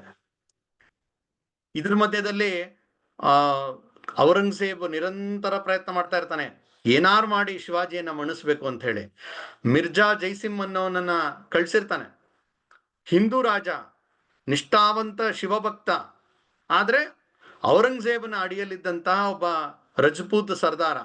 ಅವನು ಸೈನ್ಯ ತಗೊಂಡು ಶಿವಾಜಿಯನ್ನ ಗೆಲ್ಲಬೇಕು ಅಂತ ಬಂದಾಗ ಶಿವಾಜಿ ಅವನಿಗೆ ಪತ್ರ ಬರಿತಾನೆ, ನಾನು ಏನೇನೆಲ್ಲ ಇಲ್ಲಿ ಕೋಟೆ ಗೆದ್ದಿದ್ದೀನಿ, ಇಷ್ಟೆಲ್ಲ ಗೆಲುವು ಸಾಧಿಸಿದ್ದೀನಿ, ಅದೆಲ್ಲವನ್ನು ನಿನಗೇ ಕೊಟ್ಬಿಡ್ತೀನಿ, ನೀನೇ ರಾಜ ಆಗು. ಯಾಕೆಂದ್ರೆ ಅವನು ತುಂಬಾ ಹಿರಿಯ, ಅವನು ಜಯಸಿಂಹ, ನೀನೇ ಇದರ ಅಧಿಪತಿ ಆಗೋ, ನಾನಿನ್ನ ಸೇವಕನಾಗಿರ್ತೀನಿ. ಒಟ್ಟು ನಮ್ಮ ಧರ್ಮ ಉಳಿಬೇಕು, ನಮ್ಮ ಸಂಸ್ಕೃತಿ ಉಳಿಬೇಕು, ನಮ್ಮ ಸಮಾಜ ಸುರಕ್ಷಿತವಾಗಿರ್ಬೇಕು, ಅಷ್ಟೇ ಹೊತ್ತು ನಾನು ರಾಜ ಆಗ್ಬೇಕು ಅನ್ನುವ ಒಂದು ಅಹಂಭಾವ ನನಗಿಲ್ಲ ಅಂತ ಹೇಳಿ ಅವನು ಪತ್ರ ಬರೀತಾನೆ. ಇವತ್ತಿಗೂ ಆ ಜಯಸಿಂಹನಿಗೆ ಬರೆದಂತ ಪತ್ರ ಒಂದು ತುಂಬಾ ಒಂದು ವಿಶಿಷ್ಟವಾದಂತಹ ಪತ್ರ. ಅವನ ಒಂದು ಭರವಸೆಯ ಮೇಲೆಗೆ ಔರಂಗಜೇಬ್ನ ಭೇಟಿ ಮಾಡಕ್ ಬರ್ತಾನೆ. ಜೊತೆಗೆ ತನ್ನ ಪುಟ್ಟ ಬಾಲಕ ಸಂಭಾಜಿಯನ್ನು ಕೂಡ ಕರ್ಕೊಂಡು ಹೋಗಿರ್ತಾನೆ. ಅಲ್ಲಿ ಹೋಗ್ತಾರೆ. ದಿಲ್ಲಿಗೆ ಹೋದ್ಮೇಲೆ ಔರಂಗಜೇಬ್ ತನ್ನ ನಿಜ ಬಣ್ಣವನ್ನ ತೋರಿಸ್ತಾನೆ. ಅವರಿಬ್ಬರನ್ನು ಬಂಧನ ಮಾಡಿ ಆಗ್ರಾದ ಒಂದು ಜಾಗದಲ್ಲಿ ಇಟ್ಬಿಡ್ತಾನೆ. ಸಾಕ್ಷಾತ್ ಶಿವಾಜಿ ಮಹಾರಾಜ ಮತ್ತೆ ಅವನ ಮಗ ಇಬ್ಬರನ್ನು ಔರಂಗಜೇಬ್ ಬಂಧನ ಮಾಡಿ ಆಗ್ರಾದಲ್ಲಿ ಇಟ್ಟಿಯಾನೆ. ಆಶ್ಚರ್ಯಕರ ರೀತಿಯಲ್ಲಿ ಅಲ್ಲಿಂದ ಶಿವಾಜಿ ತಪ್ಪಿಸ್ಕೊಂಡ್ಬರ್ತಾನೆ. ಆ ತಪ್ಪಿಸ್ಕೊಂಬಂದಂತ ಆ ಘಟನೆಯೇ ತುಂಬಾ ರೋಚಕ. ಔರಂಗಜೇಬ್ಗೆ ನಖಶಿಕಾಂತ ಕೋಪ ಬಂದಂತಹ ಘಟನೆ ಇದು. ಯಾಕೆಂದ್ರೆ ತನ್ನ ಸುಪರ್ದಿಯಲ್ಲಿದೆ, ಲಕ್ಷಾಂತರ ಸೈನಿಕರಿದ್ದಾರೆ, ಅದ್ ಹೇಗ್ ತಪ್ಪಿಸ್ಕೊಂಡು ಹೋಗಕ್ ಸಾಧ್ಯ? ಹಣ್ಣಿನ ಬುಟ್ಟಿಯಲ್ಲಿ ಅವಿತುಕೊಂಡು ಎಷ್ಟು ಅದ್ಭುತವಾದಂತ ಯೋಜನೆ ಮಾಡಿರ್ತಾರೆ ಅಂತ ಹೇಳಿದ್ರೆ, ಶಿವಾಜಿ ಅಲ್ಲಿಂದ ತಪ್ಪಿಸ್ಕೊಂಡು ಅವನು ವಾಪಸ್ ಬರ್ತಾನೆ. ಹೀಗೆ ಶಿವಾಜಿಯ ಜೀವನದುದ್ದಕ್ಕೂ ನಾವು ನೋಡ್ತಾ ಬಂದು ಅಂತ ಹೇಳಿದ್ರೆ, ಸಾಹಸ ಸಾಹಸ ಸಾಹಸ, ಸದಾ ಮೃತ್ಯುವಿನ ಜೊತೆ ಒಡನಾಟ, ಮೃತ್ಯುವಿನ ಬಾಯಿ ಹತ್ರನೇ ಹೋಗಿ ಬರುವಂಥದ್ದು, ಆದ್ರೆ ಯಾವತ್ತೂ ಹೆದರಲೇ ಇಲ್ಲ. 50 ವರ್ಷ ಶಿವಾಜಿ ಬದುಕಿದ್ದ. ಆ 50 ವರ್ಷದಲ್ಲಿ 35 ವರ್ಷ ಬರೀ ಹೋರಾಟವೇ. ಯಾಕೆಂದ್ರೆ ಸದಾ ಆ ಏನು ಕ್ಷಾತ್ರ ತೇಜಸ್, ಕ್ಷಾತ್ರದ ಮುಂದೆ ಇನ್ಯಾವುದೂ ಅವತ್ತು ಮುಖ್ಯ ಇರಲಿಲ್ಲ. ಆದರೆ ಅದರ ಜೊತೆಗೆ ಅಷ್ಟೇ ಒಂದು ಉತ್ಕೃಷ್ಟವಾದಂತ ಆಡಳಿತವನ್ನ ಕೊಡ್ತಾನೆ. ಶಿವಾಜಿ ಕೊಟ್ಟಂತಹ ಆ ಏನು ಆಡಳಿತದ ಸಮಯದಲ್ಲಿ ಕೊಟ್ಟಂತ ಆ ನೀತಿಗಳು ಇವತ್ತಿಗೂ ಅದು ಮಾರ್ಗದರ್ಶನವಾಗಿದೆ. ನೋಡಿ ಯಾವ ರೀತಿ ಶಿವಾಜಿಯ ಯೋಚನೆ ಇತ್ತು ಅಂತ ಹೇಳಿದ್ರೆ, ಮತಾಂತರ ನಡೀತಾ ಇರುತ್ತೆ. ಅಂದ್ರೆ ಬ್ರಿಟಿಷ ಕೆಲವು ಪಾದ್ರಿಗಳು ಇವನ ರಾಜ್ಯದಲ್ಲಿ ಓಡಾಡ್ತಾ ಮತಾಂತರ ಮಾಡ್ತಾ ಇದ್ದಾರೆ ಅಂತ ಹೇಳಿ ಸುದ್ದಿ ಬರುತ್ತೆ. ಅವ್ರಿಗೆ ವಾರ್ನಿಂಗ್ ಕೊಡ್ತಾರೆ, ಮಾಡಬಾರ್ದು ನೀವು ಅಂತ. ಮತ್ತೆ ಸ್ವಲ್ಪ ವಾರಗಳ ನಂತರ ಮತ್ತೆ ಸುದ್ದಿ ಬರುತ್ತೆ, ಅವ್ರು ಮತ್ತೆ ಮಾಡ್ತಾ ಇದ್ದಾರೆ ಅಂತ. ಆ 4 ಜನ ಬ್ರಿಟಿಷ್ ಪಾದ್ರಿಗಳನ್ನ ಕರೆಸಿ ಅವರ ಶಿರಶ್ಛೇದನ ಮಾಡಿಸ್ತಾನೆ. ತಕ್ಷಣ ಮತಾಂತರ ನಿಂತೋಗುತ್ತೆ. ಅಂದ್ರೆ ಕೆಲವು ಸಮಸ್ಯೆಗಳಿಗೆ ಏನ್ ಪರಿಹಾರ ಅಂತ ಶಿವಾಜಿ ತೋರಿಸ್ಕೊಟ್ಟಾನೆ. ಅದಕ್ಕೆ ಸುಮ್ಮನೆ ಎಳ್ಕೊಂಡು ಇವತ್ತು ಕೆಲವು ಕೇಸ್ಗಳು ನಡೆಯುತ್ತಲ್ಲ, ವರ್ಷಗಟ್ಟಲೆ ನಡೆಯುತ್ತೆ, ಪರಿಹಾರ ಆಗದೇ ಇಲ್ಲ. ಶಿವಾಜಿ ಕೆಲವು ವಿಚಾರಗಳಿಗೆ ಯಾವ ರೀತಿ ತೋರಿಸ್ಕೊಟ್ಟಾನೆ ಅಂತ ಹೇಳಿದ್ರೆ, ಇವತ್ತಿಗೂ ಅದು ಆದರ್ಶಪ್ರಾಯವಾಗಿದೆ. ಇತ್ತೀಚೆಗೆ ಒಬ್ರು ಅನಿಲ್ ಮಾಧವ್ ದವೆ ಅನ್ನೋರು ಅದನ್ನ ಸಂಗ್ರಹ ಮಾಡಿ ಒಂದು ಪುಸ್ತಕ ಮಾಡ್ಯಾರ, ಶಿವಾಜಿ 22 ಸೂತ್ರಗಳು ಅಂತ ಹೇಳಿ. ಒಬ್ಬ ರಾಜ ಹೇಗಿರ್ಬೇಕು ಅಂತ ಅವನು ಆದರ್ಶವಾಗಿ ತೋರಿಸ್ಕೊಟ್ಯಾನ. ಒಂದ್ಸಲಿ ಸಮರ್ಥ ರಾಮದಾಸರು ಅವರು ಭಿಕ್ಷೆಗೆ ಬರ್ತಾರೆ. ಭಿಕ್ಷೆಗೆ ಬಂದಾಗ ಏನಾರು ಅವ್ರಿಗೆ ದಾನ ಕೊಡ್ತಾರೆ, ಏನೋ ಅವ್ರಿಗೆ ಆಹಾರವೋ ಅಥವಾ ಒಂದಷ್ಟು ಹಣ ಇರ್ಬೋದು, ಏನೋ ಕೊಡ್ತಾರೆ. ಶಿವಾಜಿ ಒಂದು ಸಣ್ಣ ಪೇಪರ್ನಲ್ಲಿ ಒಂದು ಚೀಟಿನ ಹಾಕ್ತಾನೆ. ಸಮರ್ಥ ರಾಮದಾಸರು ತೆಗೆದು ನೋಡ್ತಾರೆ. ನೋಡಿದ್ರೆ ಅದರಲ್ಲಿ ಇಡೀ ಹಿಂದವಿ ಸ್ವರಾಜ್ಯವನ್ನ ಸಮರ್ಥ ರಾಮದಾಸರಿಗೆ ಬರೆದು ಕೊಟ್ಬಿಟ್ಟಿದ್ದೀನಿ ಅಂತ ಹೇಳಿ ಹಾಕಿರ್ತಾನೆ. ಅಂದ್ರೆ ಎಲ್ಲವನ್ನೂ ಅವ್ರಿಗೆ ಭಿಕ್ಷೆಗೆ ಹಾಕ್ಬಿಟ್ಟಿದ್ದೀನಿ ಅಂತ. ಆಗ ಸಮರ್ಥ ರಾಮದಾಸರು ಹೇಳ್ತಾರೆ, ನೀನ್ ನನಗೆ ಕೊಟ್ಟಿದ್ಯಾ, ಈಗ ನಾನು ಹಿಂಗ್ ವಾಪಸ್ ಕೊಡ್ತಾ ಇದ್ದೀನಿ, ಇದನ್ನ ನೀನು ಧರ್ಮದ ಆಧಾರದಲ್ಲಿ ಮುಂದುವರ್ಸ್ಕೊಂಡು ಹೋಗು, ಇದು ನಿಂದಲ್ಲ, ಇದು ನಂದು, ಧರ್ಮಕ್ಕೆ ಸೇರಿದ್ದು, ನೀ ಇದರ ಟ್ರಸ್ಟಿ. ಅಂದ್ರೆ ಈ ರೀತಿಯ ಟ್ರಸ್ಟಿಶಿಪ್ ನಲ್ಲಿ ಶಿವಾಜಿ ಬದುಕದಂತ ಒಬ್ಬ ರಾಜರ್ಷಿ ಇವನು. ಸ್ತ್ರೀಯಗಳ ಮೇಲೆ ಏನೋ ಅತ್ಯಾಚಾರಗಳಾಗತ್ತೆ, ಶಿವಾಜಿ ಹೇಗ್ ನೋಡ್ತಾ ಇದ್ದ? ಇವನು ಇನ್ನೂ ಚಿಕ್ಕ ಹುಡುಗ ಇದ್ದಾಗ, ಇನ್ನೂ ಆಗ್ತಾನೆ ಒಂದು ಸೈನ್ಯ ಕಟ್ಕೊಂಡು ಅವನು ಆ ಕೋಟೆಗಳನ್ನ ಗೆಲ್ಲಕ್ಕೆ ಶುರು ಮಾಡಿದ ಸಮಯದಲ್ಲಿ ಒಂದ್ ಯಾವುದೋ ಹಳ್ಳಿಯಲ್ಲಿ ಒಬ್ಬ ಅಲ್ಲಿನ ಪಟೇಲ ಅನೇಕ ಹೆಣ್ಮಕ್ಳನ್ನ ಅತ್ಯಾಚಾರ ಮಾಡಿರ್ತಾನೆ. ಹೆಣ್ಮಕ್ಳಿಗೆ ಹೊರಗಡೆ ಬರಕ್ಕೆ ಭಯ ಆಗ್ತಾ ಇರುತ್ತೆ. ಆ ರೀತಿಯ ಒಂದು ತೊಂದರೆ ಕೊಡ್ತಾ ಇದ್ದಂತ ಒಬ್ಬ ಪಟೇಲನ ಬಗ್ಗೆ ಸುದ್ದಿ ಬರುತ್ತೆ. ಇವನ ಪುಟ್ಟ ಸೈನ್ಯ ಹೋಗುತ್ತೆ, ಅವನ್ಗೆ ಹಿಡಿದು ತೊಗೊಂಬರುತ್ತೆ. ಸುಮಾರು 16-17 ವರ್ಷದ ಚಿಗುರು ಮೀಸೆಯ ತರುಣ ಶಿವಾಜಿ ರಾಜ ಕೂತಿದ್ದಾನೆ. ಅವನ್ ಮುಂದೆ ಆ ದುಷ್ಟ ಪಟೇಲನನ್ನು ಕರ್ಕೊಂಬಂದು ನಿಲ್ಲಿಸ್ತಾರೆ. ಅವನ್ಗೆ ವಿಚಾರಣೆ ಮಾಡ್ತಾರೆ, ಏನ್ ತಪ್ಪು ಮಾಡಿದಾನೆ ಅಂತ ಎಲ್ಲ ಅದರ ವಿವರಣೆ ಆಗತ್ತೆ. ಆಮೇಲೆ ತೀರ್ಪು ಕೊಡ್ಬೇಕು. ನೋಡಿ, ಏನ್ ಕೊಡ್ಬೋದಪ್ಪ, ಅವನು 16-17 ವರ್ಷದ ಬಾಲಕ, ಅವನು ಅತ್ಯಾಚಾರ ಮಾಡಿದ್ದಾನೆ ಹೆಣ್ಮಕ್ಳ ಮೇಲೆ. ಶಿವಾಜಿ ಹೇಳ್ತಾನೆ, ಇವನ 2 ಕಾಲು 2 ಕೈ ಕತ್ತರಿಸಾಕಿ ಅಂತ. ಯಾವ ರೀತಿಯ ಅತ್ಯಾಚಾರ ಮಾಡಿದವ್ರಿಗೆ ಶಿಕ್ಷೆ ಅಂತ ಹೇಳಿದ್ರೆ, ಇನ್ನೆಂದು ಯಾರು ಅದನ್ನ ಕನಸು ಮನಸ್ಸಿನಲ್ಲೂ ಯೋಚನೆ ಮಾಡೋಕ್ಕೂ ಧೈರ್ಯ ಮಾಡಬಾರ್ದು. ಈ ರೀತಿ ಇತ್ತು. ಮುಂದೊಂದ್ಸಲಿ ಶಿವಾಜಿಯ ಸೈನಿಕರು ಒಂದು ಕೋಟೆಯನ್ನ ಗೆದ್ಕೊಂಡ್ಬರ್ತಾರೆ. ಅಂದ್ರೆ ಬಿಜಾಪುರದ ಆದಿಲ್ ಶಾಹಿ ಸೇರಿದಂತಹ ಒಂದು ಕೋಟೆ, ಕಲ್ಯಾಣ ಅಂತ ಹೇಳಿ ಮುಂಬೈ ಹತ್ರ ಇರತಕ್ಕಂತ ಒಂದು ಜಾಗ, ಕಲ್ಯಾಣ ಅಂತ ಕರೀತಾರೆ. ಅಲ್ಲಿನ ಒಬ್ಬ ಸುಬೇದಾರನನ್ನು ಸೋಲ್ಸಿ ಇವರು ಗೆದ್ಕೊಂಡ್ಬರ್ತಾರೆ. ಶಿವಾಜಿ ಏನು ಹೋಗಿರಲ್ಲ, ಅವರ ಸೈನಿಕರು ಹೋಗಿರ್ತಾರೆ. ಅವರು ಬಂದು ಸುದ್ದಿ ಹೇಳ್ತಾರೆ ಶಿವಾಜಿಗೆ, ಆ ಕಲ್ಯಾಣದ ಕೋಟೆಯನ್ನು ಗೆದ್ದಿದ್ದೀವಿ, ನಿನಗೆ ಒಂದು ಉಡುಗೊರೆ ತಂದಿದ್ದೀವಿ ಅಂತ. ಶಿವಾಜಿ ಏನು ಉಡುಗೊರೆ ಅಂತ ಕೇಳ್ತಾನೆ. ಆಗ ಒಂದು ಹೆಣ್ಮಗಳು ಅವಳನ್ನ ಮುಂದೆ ಕಳಿಸ್ತಾನೆ. ತುಂಬಾ ಸುಂದರವಾದಂತಹ ಒಬ್ಬಳು ಯುವತಿ ಅವಳು. ಅವಳು ಯಾರು ಅಂತ ಹೇಳಿದ್ರೆ ಕಲ್ಯಾಣದ ಸುಬೇದಾರನ ಸೊಸೆ. ಅವಳು ತುಂಬಾ ಚೆನ್ನಾಗಿರ್ತಾಳೆ. ಹಾಗಾಗಿ ಸುತ್ತಮುತ್ತ ಎಲ್ಲರಿಗೂ ಅದು ವಿಷಯ ಗೊತ್ತಿರುತ್ತೆ. ಅವಳನ್ನ ಕೂಡ ಇವ್ರು ಎತ್ಕೊಂಡ್ಬಂದಿರ್ತಾರೆ. ಅಂದ್ರೆ ಏನ್ ಗೆದ್ದು ಬಂದ್ರು ಅದು ರಾಜನಿಗೆ ಸೇರುತ್ತೆ ಅನ್ನೋ ಅರ್ಥದಲ್ಲಿ ತಂದು ಕೊಡ್ತಾರೆ. ಅಂದ್ರೆ ಶಿವಾಜಿಗೆ ಸೇರಿದಂಥವಳು ಅಂತ.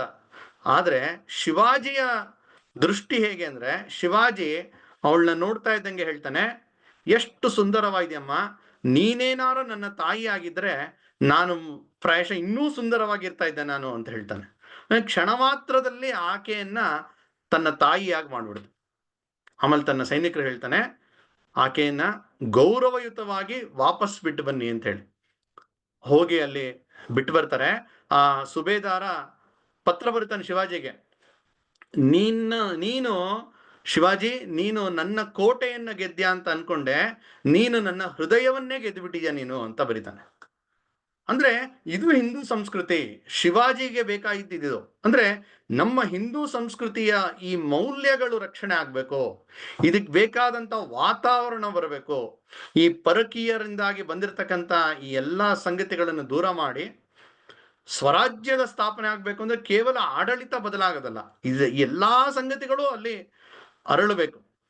ಆಗ ಬಳಕೆಯಲ್ಲಿ ತುಂಬಾ ಪಾರ್ಸಿ ಶಬ್ದಗಳು ಬಂದ್ಬಿಟ್ಟಿರುತ್ತೆ. ನಮ್ಮ ಭಾಷೆ, ಭಾರತೀಯ ಭಾಷೆಯ ಶಬ್ದಗಳು ಯಾಕಿಲ್ಲ ಅಂತೇಳಿ ಪಂಡಿತರನ್ನು ಕರೆಸಿ ಒಂದು ರಾಜ್ಯ ವ್ಯವಹಾರ ಕೋಶ ಅಂತ ಒಂದು ಗ್ರಂಥವನ್ನೇ ಬರೆಸ್ತಾನೆ. ವ್ಯವಹಾರದಲ್ಲಿ, ರಾಜ್ಯ ವ್ಯವಹಾರದಲ್ಲಿ ಯಾವ್ಯಾವ ಶಬ್ದ ಬಳಸಬೇಕು, ಅದು ಸಂಸ್ಕೃತದ್ದು ಮರಾಠಿದೇ ಆಗಿರ್ಬೇಕು ಅಂತ ಹೇಳಿ ಒಂದು ಪುಸ್ತಕವನ್ನೇ ಬರೆಸ್ತಾನೆ. ಅಂದ್ರೆ ಯಾವ್ಯಾವ ಆಂಗಲ್ ಅಲ್ಲಿ ಶಿವಾಜಿ ಯೋಚನೆ ಮಾಡ್ತಾ ಇದ್ದ ಅಂದ್ರೆ, ನಮ್ಮತನ, ಸ್ವರಾಜ್ಯ ಅಂತ ಹೇಳಿದ್ರೆ ನಮ್ಮತನ ಅದು ಅರಳಬೇಕು, ಹಿಂದೂ ವಿಚಾರ ಅದು ಉಳಿಬೇಕು ಅಂತ ಹೇಳಿದ್ರೆ, ನಮ್ಮ ಮೌಲ್ಯಗಳು ಉಳಿಬೇಕು ಅಂತ ಹೇಳಿದ್ರೆ ಅದಕ್ಕೆಲ್ಲ ಸೂಕ್ತವಾದಂತ ವ್ಯವಸ್ಥೆಯನ್ನು ಮಾಡ್ತಾ ಬರ್ತಾನೆ. ಹೀಗೆ ಶಿವಾಜಿಯ ಜೀವನವನ್ನ ನೋಡಿದ್ರೆ ಅವನು ಎಷ್ಟೊಂದು ಸಂಗತಿಗಳು ಮಾಡ್ಬಿಡ್ಯಾನ. ಈಗ ನಾವು ಗಮನಿಸ್ಬೋದು, ಯುರೋಪಿನಿಂದ ಬಂದಂತವರೆಲ್ಲ ಸಮುದ್ರ ದಾರಿಯಲ್ಲಿ ಬರ್ತಾರೆ. ಪೋರ್ಚುಗೀಸರು, ಡಚ್ಚರು, ಫ್ರೆಂಚರು, ಬ್ರಿಟಿಷರು ಬಂದಿದ್ದಾರೆ. ಆವಾಗ ಶಿವಾಜಿಗೆ ಅನ್ಸುತ್ತೆ, ಇವರೆಲ್ಲ ಸಮುದ್ರ ದಾರಿಯಲ್ಲಿ ಬರ್ತಾ ಇದ್ದಾರೆ ಅಂದ್ರೆ ಸಮುದ್ರದ ಕಡೆ ನಮ್ಮ ಒಂದು ಗಮನ ಇಲ್ಲ. ಹಾಗಾಗಿ ಶಿವಾಜಿ ಈ ನೌಕಾಪಡೆಯನ್ನ ಸ್ಥಾಪನೆ ಮಾಡ್ತಾನೆ. ಅಂದ್ರೆ ನೌಕೆ, ಸಮುದ್ರ ತೀರದಲ್ಲಿ ನಮ್ಮ ನೌಕೆಗಳು ಓಡಾಡಬೇಕು, ಬರ್ತಕ್ಕಂಥ ಶತ್ರುಗಳ ಕಡೆ ಗಮನ ಇರಬೇಕು. 2 ಕೋಟೆಯನ್ನ ಕಟ್ಟಿಸ್ತಾನೆ. ಸಿಂಧುದುರ್ಗ ಮತ್ತೆ ವಿಜಯದುರ್ಗ ಅನ್ನುವ 2 ಕೋಟೆ ಸಮುದ್ರದ ಮಧ್ಯ ದ್ವೀಪದಲ್ಲಿರ್ತಕ್ಕಂಥ 2 ಕೋಟೆಗಳು. ಅಂದ್ರೆ ಭಾರತಕ್ಕೆ ಏನೇನೆಲ್ಲ ಅಪಾಯಗಳಿದೆ ಅದಕ್ಕೆ ನಾವು ಎಚ್ಚೆತ್ತುಕೊಳ್ಬೇಕು. ಕೇವಲ ಲ್ಯಾಂಡ್ ಆರ್ಮಿ ಇದ್ರೆ ಸಾಲದು, ನೇವಿ ಕೂಡ ಇರಬೇಕು ಅನ್ನುವ ದೂರಾಲೋಚನೆ, ಅಂದ್ರೆ ಎಷ್ಟು ಮುಂದಾಲೋಚನೆಯನ್ನ ಮಾಡ್ತಾ ಅವನು ಅಲ್ಲಿ ಸ್ಥಾಪನೆ ಮಾಡ್ತಾನೆ. ಹಾಗಾಗಿ ಭಾರತದಲ್ಲಿ ಅವನ್ನ ಫಾದರ್ ಆಫ್ ಇಂಡಿಯನ್ ನೇವಿ ಅಂತ ಕರೀತಾರೆ. ಇವತ್ತು ಪೂನಾದಲ್ಲಿರ್ತಕ್ಕಂಥ ನೇವಲ್ ಬೇಸ್ನಲ್ಲಿ ಶಿವಾಜಿಯ ದೊಡ್ಡ ಪ್ರತಿಮೆ ಇದೆ. ಶಿವಾಜಿಯ ಒಂದು ನೆನಪನ್ನ ಮಾಡ್ಕೊಳ್ತಾರೆ. ಭಾರತದ ನೌಕಾ ಒಂದು ಪಡೆ, ನೌಕಾ ಶಕ್ತಿ ಏನಿದೆ ಇದರ ಜನಕ ಅಂತ ಹೇಳಿ ಶಿವಾಜಿಗೆ ಗೌರವ ಸಲ್ಲಿಸಲಾಗಿದೆ. ಹೀಗೆ ಇಡೀ ಶಿವಾಜಿಯ ಜೀವನದಲ್ಲಿ ಅವನು ತುಂಬಾ ಕಡಿಮೆ ವಯಸ್ಸು, ಆಗ್ಲೇ ಹೇಳಿದಂತ 50 ವರ್ಷ ಬದುಕಿದ್ದು. ಆದ್ರೆ ಅವನ ಒಂದು ಬದುಕಿದ ರೀತಿ ಹೇಗೆ ಅಂತಂದ್ರೆ ಹಿಂದೂ ಸಮಾಜಕ್ಕೆ ಒಂದು ವಿಶ್ವಾಸವನ್ನ ಬರೋ ರೀತಿ ಮಾಡ್ತಾನೆ. ಅವನ ಒಂದು ಅಲ್ಲಿ ಅಸ್ತಿತ್ವ ಹೇಗಿತ್ತು ಅಂತ ಹೇಳಿದ್ರೆ ಅವನ ಪ್ರಭಾವ, ಶಿವಾಜಿ ಬದುಕಿರೋ ತನಕ ಔರಂಗಜೇಬ್ ದಕ್ಷಿಣಕ್ಕೆ ಬರುವ ಧೈರ್ಯ ಮಾಡದೇ ಇಲ್ಲ. ಶಿವಾಜಿ ಸುಮಾರು ಅವನ ರಾಜ ಆ ಸಮಯದಲ್ಲಿ ಔರಂಗಜೇಬ್ ಕೂಡ ಅಲ್ಲಿ ದಿಲ್ಲಿಯಲ್ಲಿ ಅವನು ಬಾದ್ಶಾ ಆಗ್ತಾನೆ. ಅವರ ಅಣ್ಣ ಶಹಜಾನ್ನ ದೊಡ್ಡ ಮಗ ಇರ್ತಾನೆ, ಅವನನ್ನ ಸಾಯಿಸಿ ಶಹಜಹಾನ್ ಅಂದ್ರೆ ಔರಂಗಜೇಬನ ತಂದೆ ಅವನನ್ನ ಜೈಲ್ಗೆ ಹಾಕಿ ಇವನು ರಾಜನಾಗ್ತಾನೆ. ಆದ್ರೆ ಇಷ್ಟೆಲ್ಲಾ ಶಕ್ತಿ ಇದ್ರು ಕೂಡ, ಲಕ್ಷಾಂತರ ಸೈನ್ಯ ಇದ್ರು ಕೂಡ ಶಿವಾಜಿಯ ಬಗ್ಗೆ ಅವನಿಗೆ ಒಂದು ಭಯ ಇರುತ್ತೆ. ಶಿವಾಜಿ ಇರೋ ತನಕ ಅವನು ದಕ್ಷಿಣಕ್ಕೆ ಬರಕ್ಕಾಗಲ್ಲ. 1680 ಇಸ್ವಿಯಲ್ಲಿ ಶಿವಾಜಿ ಸತ್ತಿದ್ದಾನೆ ಅಂತ ಗೊತ್ತಾದ್ಮೇಲೆ ತನ್ನ ಸೈನ್ಯವನ್ನೆಲ್ಲ ತಗೊಂಡು ಅವನು ದಕ್ಷಿಣಕ್ಕೆ ಬರ್ತಾನೆ. ಆ 9 ವರ್ಷಗಳ ಕಾಲ ಶಿವಾಜಿಯ ಮಗ ಛತ್ರಪತಿ ಸಂಭಾಜಿ ಮಹಾರಾಜ್ ಅವನು ಹೋರಾಟವನ್ನು ಮುಂದುವರಿಸ್ತಾನೆ. ಅದಾದ್ಮೇಲೆ ಪೇಶ್ವೆಯರು ಮುಂದುವರಿಸ್ತಾರೆ. ಸುಮಾರು 1707 ಇಸ್ವಿ ತನಕ ಅವನು ದಕ್ಷಿಣದಲ್ಲೇ ಹೋರಾಟ ಮಾಡ್ತಾ ಇರ್ತಾನೆ. ಔರಂಗಜೇಬ್ ಕಡೆ ಇಲ್ಲೇ ಸಾಯ್ತಾನೆ. ಔರಂಗಜೇಬ್ ತನ್ನ ಆತ್ಮಚರಿತ್ರೆಯಲ್ಲಿ ಬರೀತಾನೆ, ಉಳಿದೆಲ್ಲ ಬಾದ್ಶಾಗಳು ಆರಾಮಾಗಿ ಅರಮನೆಯಲ್ಲಿದ್ದರು, ಮೂಜು ಮಸ್ತಿ ಮಾಡ್ಕೊಂಡಿದ್ರು, ಆದ್ರೆ ನನಗೆ ಕಡೆಗಾಲದಲ್ಲಿ ನೆಮ್ಮದಿ ಇಲ್ಲದಂತೆ ಮಾಡಿಬಿಟ್ಟ ಶಿವಾಜಿ ಅಂತ. 27 ವರ್ಷಗಳ ಕಾಲ ತನ್ನ ಅರಮನೆಯಿಂದ ದೂರ ಇದ್ದು ದಕ್ಷಿಣದಲ್ಲೇ ಸಾಯೋ ರೀತಿ ಆಗತ್ತೆ. ಅಷ್ಟೇ ಅಲ್ಲ, ಇಡೀ ಮೊಘಲರ ಖಜಾನೆ ಖಾಲಿ ಆಗ್ಬಿಡುತ್ತೆ. 1707 ಇಸ್ವಿ ಔರಂಗಜೇಬ್ ಸತ್ತ, ಬರೀ ಅವನು ಸತ್ತಿದ್ದಲ್ಲ, ಅವನ ಮೊಘಲ ಶಾಹಿ ಕೂಡ ಅದು ಪತನ ಆಗುತ್ತೆ. ಅದಾದ್ಮೇಲೆ ಬಂದಂತವ್ರು ಸುಮ್ಮನೆ ನಾಮಕಾವಸ್ಥೆ ಇರ್ತಾರೆ. ಮುಂದೆ ಪೇಶ್ವೆ ಸಾಹಸಿಗಳು ಹೋಗಿ ಆ ದಿಲ್ಲಿಯನ್ನು ಕೂಡ ಅವರು ಗೆಲ್ತಾರೆ. ಅಂದ್ರೆ ಶಿವಾಜಿ ನೆಟ್ಟಂತಹ ಆ ಒಂದು ಸಸಿ ಅಥವಾ ಆ ಕನಸು, ಸ್ವರಾಜ್ಯದ ಒಂದು ಕನಸು, ಮುಂದಿನ ಅಷ್ಟು ಸ್ವಾತಂತ್ರ್ಯ ಹೋರಾಟಕ್ಕೆ ಅದು ಪ್ರೇರಣೆ ಆಗುತ್ತೆ. ಶಿವಾಜಿ ನಂತರ ಸಂಭಾಜಿ ನಂತರ ಶಾಹು ಮಹಾರಾಜನ ನೇತೃತ್ವದಲ್ಲಿ ಪೇಶ್ವೆ ಬಾಜಿರಾಯ, ಯಾವ ರೀತಿಯ ಹೋರಾಟ. ಅವನು ಮೊಘಲ್ನ ಬಾದ್ಶಾಹ ಇರ್ತಾನೆ, ಅವನು ಪೇಶ್ವೆ ಬಾಜಿರಾಯನ ಒಂದು ಹೋರಾಟದ ಕಥೆಯನ್ನ ಕೇಳಿ ಅವನಿಗೆ ಭಯ ಆಗಿರುತ್ತೆ. ಅವನು ನೋಡ್ಬೇಕು ಅಂತ ಆಸೆ, ಆದ್ರೆ ನೋಡ್ಬೇಕು ಅಂದ್ರೆ ಸಾಧ್ಯನೇ ಇಲ್ಲ. ಯಾಕೆಂದ್ರೆ ಅಷ್ಟು ಭಯಾನಕವಾದಂತ ಅವನ ಕಥೆಗಳನ್ನು ಕೇಳಿರ್ತಾನೆ. ಒಬ್ಬ ಚಿತ್ರಕಾರನ್ ಕರೀತಾನೆ, ಅವನನ್ನ ನೋಡಿರ್ತಾರಲ್ಲ ಅವ್ರನ್ನ ಕೇಳಿ ಪೇಶ್ವೆ ಬಾಜಿರಾಯನ ಒಂದು ಚಿತ್ರ ಬರ್ಕೊಡಿ ಅಂತ ಕೇಳ್ತಾರೆ. ಅವನ ಚಿತ್ರಕಾರ ಪೇಶ್ವೆ ಬಾಜಿರಾಯ ಕುದುರೆ ಮೇಲೆ ಯುದ್ಧ ಮಾಡ್ತಾ ಇರತಕ್ಕಂಥ ಒಂದು ಚಿತ್ರವನ್ನ ಬರೆದು ದಿಲ್ಲಿಯ ಮೊಘಲ್ ಬಾದ್ಶಾಹಗೆ ತೋರಿಸ್ತಾನೆ. ಆ ಚಿತ್ರವನ್ನ ನೋಡಿ ಹೆದರ್ಕೊಂಡ್ಬಿಡ್ತಾನ. ಅವನು ಹೇಳ್ತಾನೆ, ಇವ್ರ ಜೊತೆ ಯಾವುದೇ ನಾವು ತಕರಾರು ಬೇಡ, ಅವ್ರು ಏನ್ ಕೊಡ್ತಾರೋ ಕೊಟ್ಟು ಅವ್ರ ಜೊತೆ ಸಂಧಾನ ಮಾಡ್ಕೊಂಡ್ಬಿಡಿ ಅಂತ ತಕ್ಷಣ ಆಜ್ಞೆ ಕೊಡ್ತಾನೆ. ಅಂದ್ರೆ ಶಿವಾಜಿ ಅವನು ಸಂಕಲ್ಪ ಮಾಡ್ತಾನೆ, ಎಲ್ರೂ ರೇಗಿಸಿದ್ರು, ತಮಾಷೆ ಮಾಡಿದ್ರು, ಸಾಧ್ಯ ಇಲ್ಲ ಅಂತ ಹೇಳಿದ್ರು. ಆದ್ರೆ ಮೊಘಲ್ ಸಾಮ್ರಾಜ್ಯ ಧೂಳಿಪಟ ಆಗಿ ಶಿವಾಜಿಯ ಅನುಚರ ಅಥವಾ ಅವನ ಮುಂದೆ ಬಂದಂತಹ ಅನುಯಾಯಿಗಳನ್ನ ಅವನ ಚಿತ್ರವನ್ನ ನೋಡಿ ಹೆದರೋ ತರ ಮಾಡ್ತಾನೆ ಶಿವಾಜಿ. ಮುಂದೆ ಬಂದಂತಹ ತಾತ್ಯಾ ಟೋಪೆ, ಝಾನ್ಸಿ ರಾಣಿ ಲಕ್ಷ್ಮೀಬಾಯಿ, ವಾಸುದೇವ ಬಲವನ್ ಫಡ್ಕೆ, ಇವರೆಲ್ರಿಗೂ ಶಿವಾಜಿಯ ಪ್ರೇರಣೆ. ಲೋಕಮಾನ್ಯ ತಿಲಕರಂತೂ ಶಿವಾಜಿ ಜಯಂತಿಯನ್ನ ಪ್ರಾರಂಭ ಮಾಡ್ತಾರೆ. ಯಾಕೆಂದ್ರೆ ಮತ್ತೊಮ್ಮೆ ನಮ್ಮ ಸಮಾಜದಲ್ಲಿ ಶಿವಾಜಿಯ ಪ್ರೇರಣೆಯಿಂದ ಸ್ವಾತಂತ್ರ್ಯ ಹೋರಾಟಕ್ಕೆ ಶಕ್ತಿ ಸಿಗಲಿ ಅಂತೇಳಿ ಶಿವಾಜಿ ಜಯಂತಿ ಎನ್ನುವ ಒಂದು ಸಾರ್ವಜನಿಕ ಕಾರ್ಯಕ್ರಮವನ್ನು ಶುರು ಮಾಡ್ತಾರೆ. ಇವರು ಇಲ್ಲಿ ಮಹಾರಾಷ್ಟ್ರದಲ್ಲಿ ರಾಯಗಢದಲ್ಲಿ ಅದನ್ನ ಉದ್ಘಾಟನೆ ಮಾಡ್ತಾರೆ. ಅದನ್ನ ಬಂಗಾಳದಲ್ಲಿ ಅರವಿಂದರು, ವಿವೇಕಾನಂದರ ಪ್ರೇರಣೆಯಿಂದ ಅಲ್ಲಿ ಅದನ್ನು ಮುಂದುವರಿಸ್ತಾರೆ. ಸಾವರ್ಕರ್ ಪ್ರಾರಂಭ ಮಾಡಿದಂತಹ ಅವರ ಅಭಿನವ ಭಾರತಕ್ಕೆ ಶಿವಾಜಿಯ ಮುಂದೆ ಪ್ರತಿಜ್ಞೆ ಕೊಟ್ಟು ಅವ್ರನ್ನ ಕ್ರಾಂತಿಕಾರಿಗಳನ್ನಾಗಿ ಮಾಡ್ತಾ ಇರ್ತಾರೆ. ಸುಭಾಷ್ ಚಂದ್ರ ಬೋಸ್ ತನಕ ಇಡೀ ಸ್ವಾತಂತ್ರ್ಯದ ಹೋರಾಟಕ್ಕೆ ಒಂದು ಪ್ರೇರಣಾ ಸ್ರೋತವಾಗಿ ಶಿವಾಜಿ ನಿಲ್ತಾನೆ. 2030 ಇಸ್ವಿ, ಇನ್ನೊಂದು 5 ವರ್ಷ ಬಿಟ್ರೆ ಶಿವಾಜಿಯ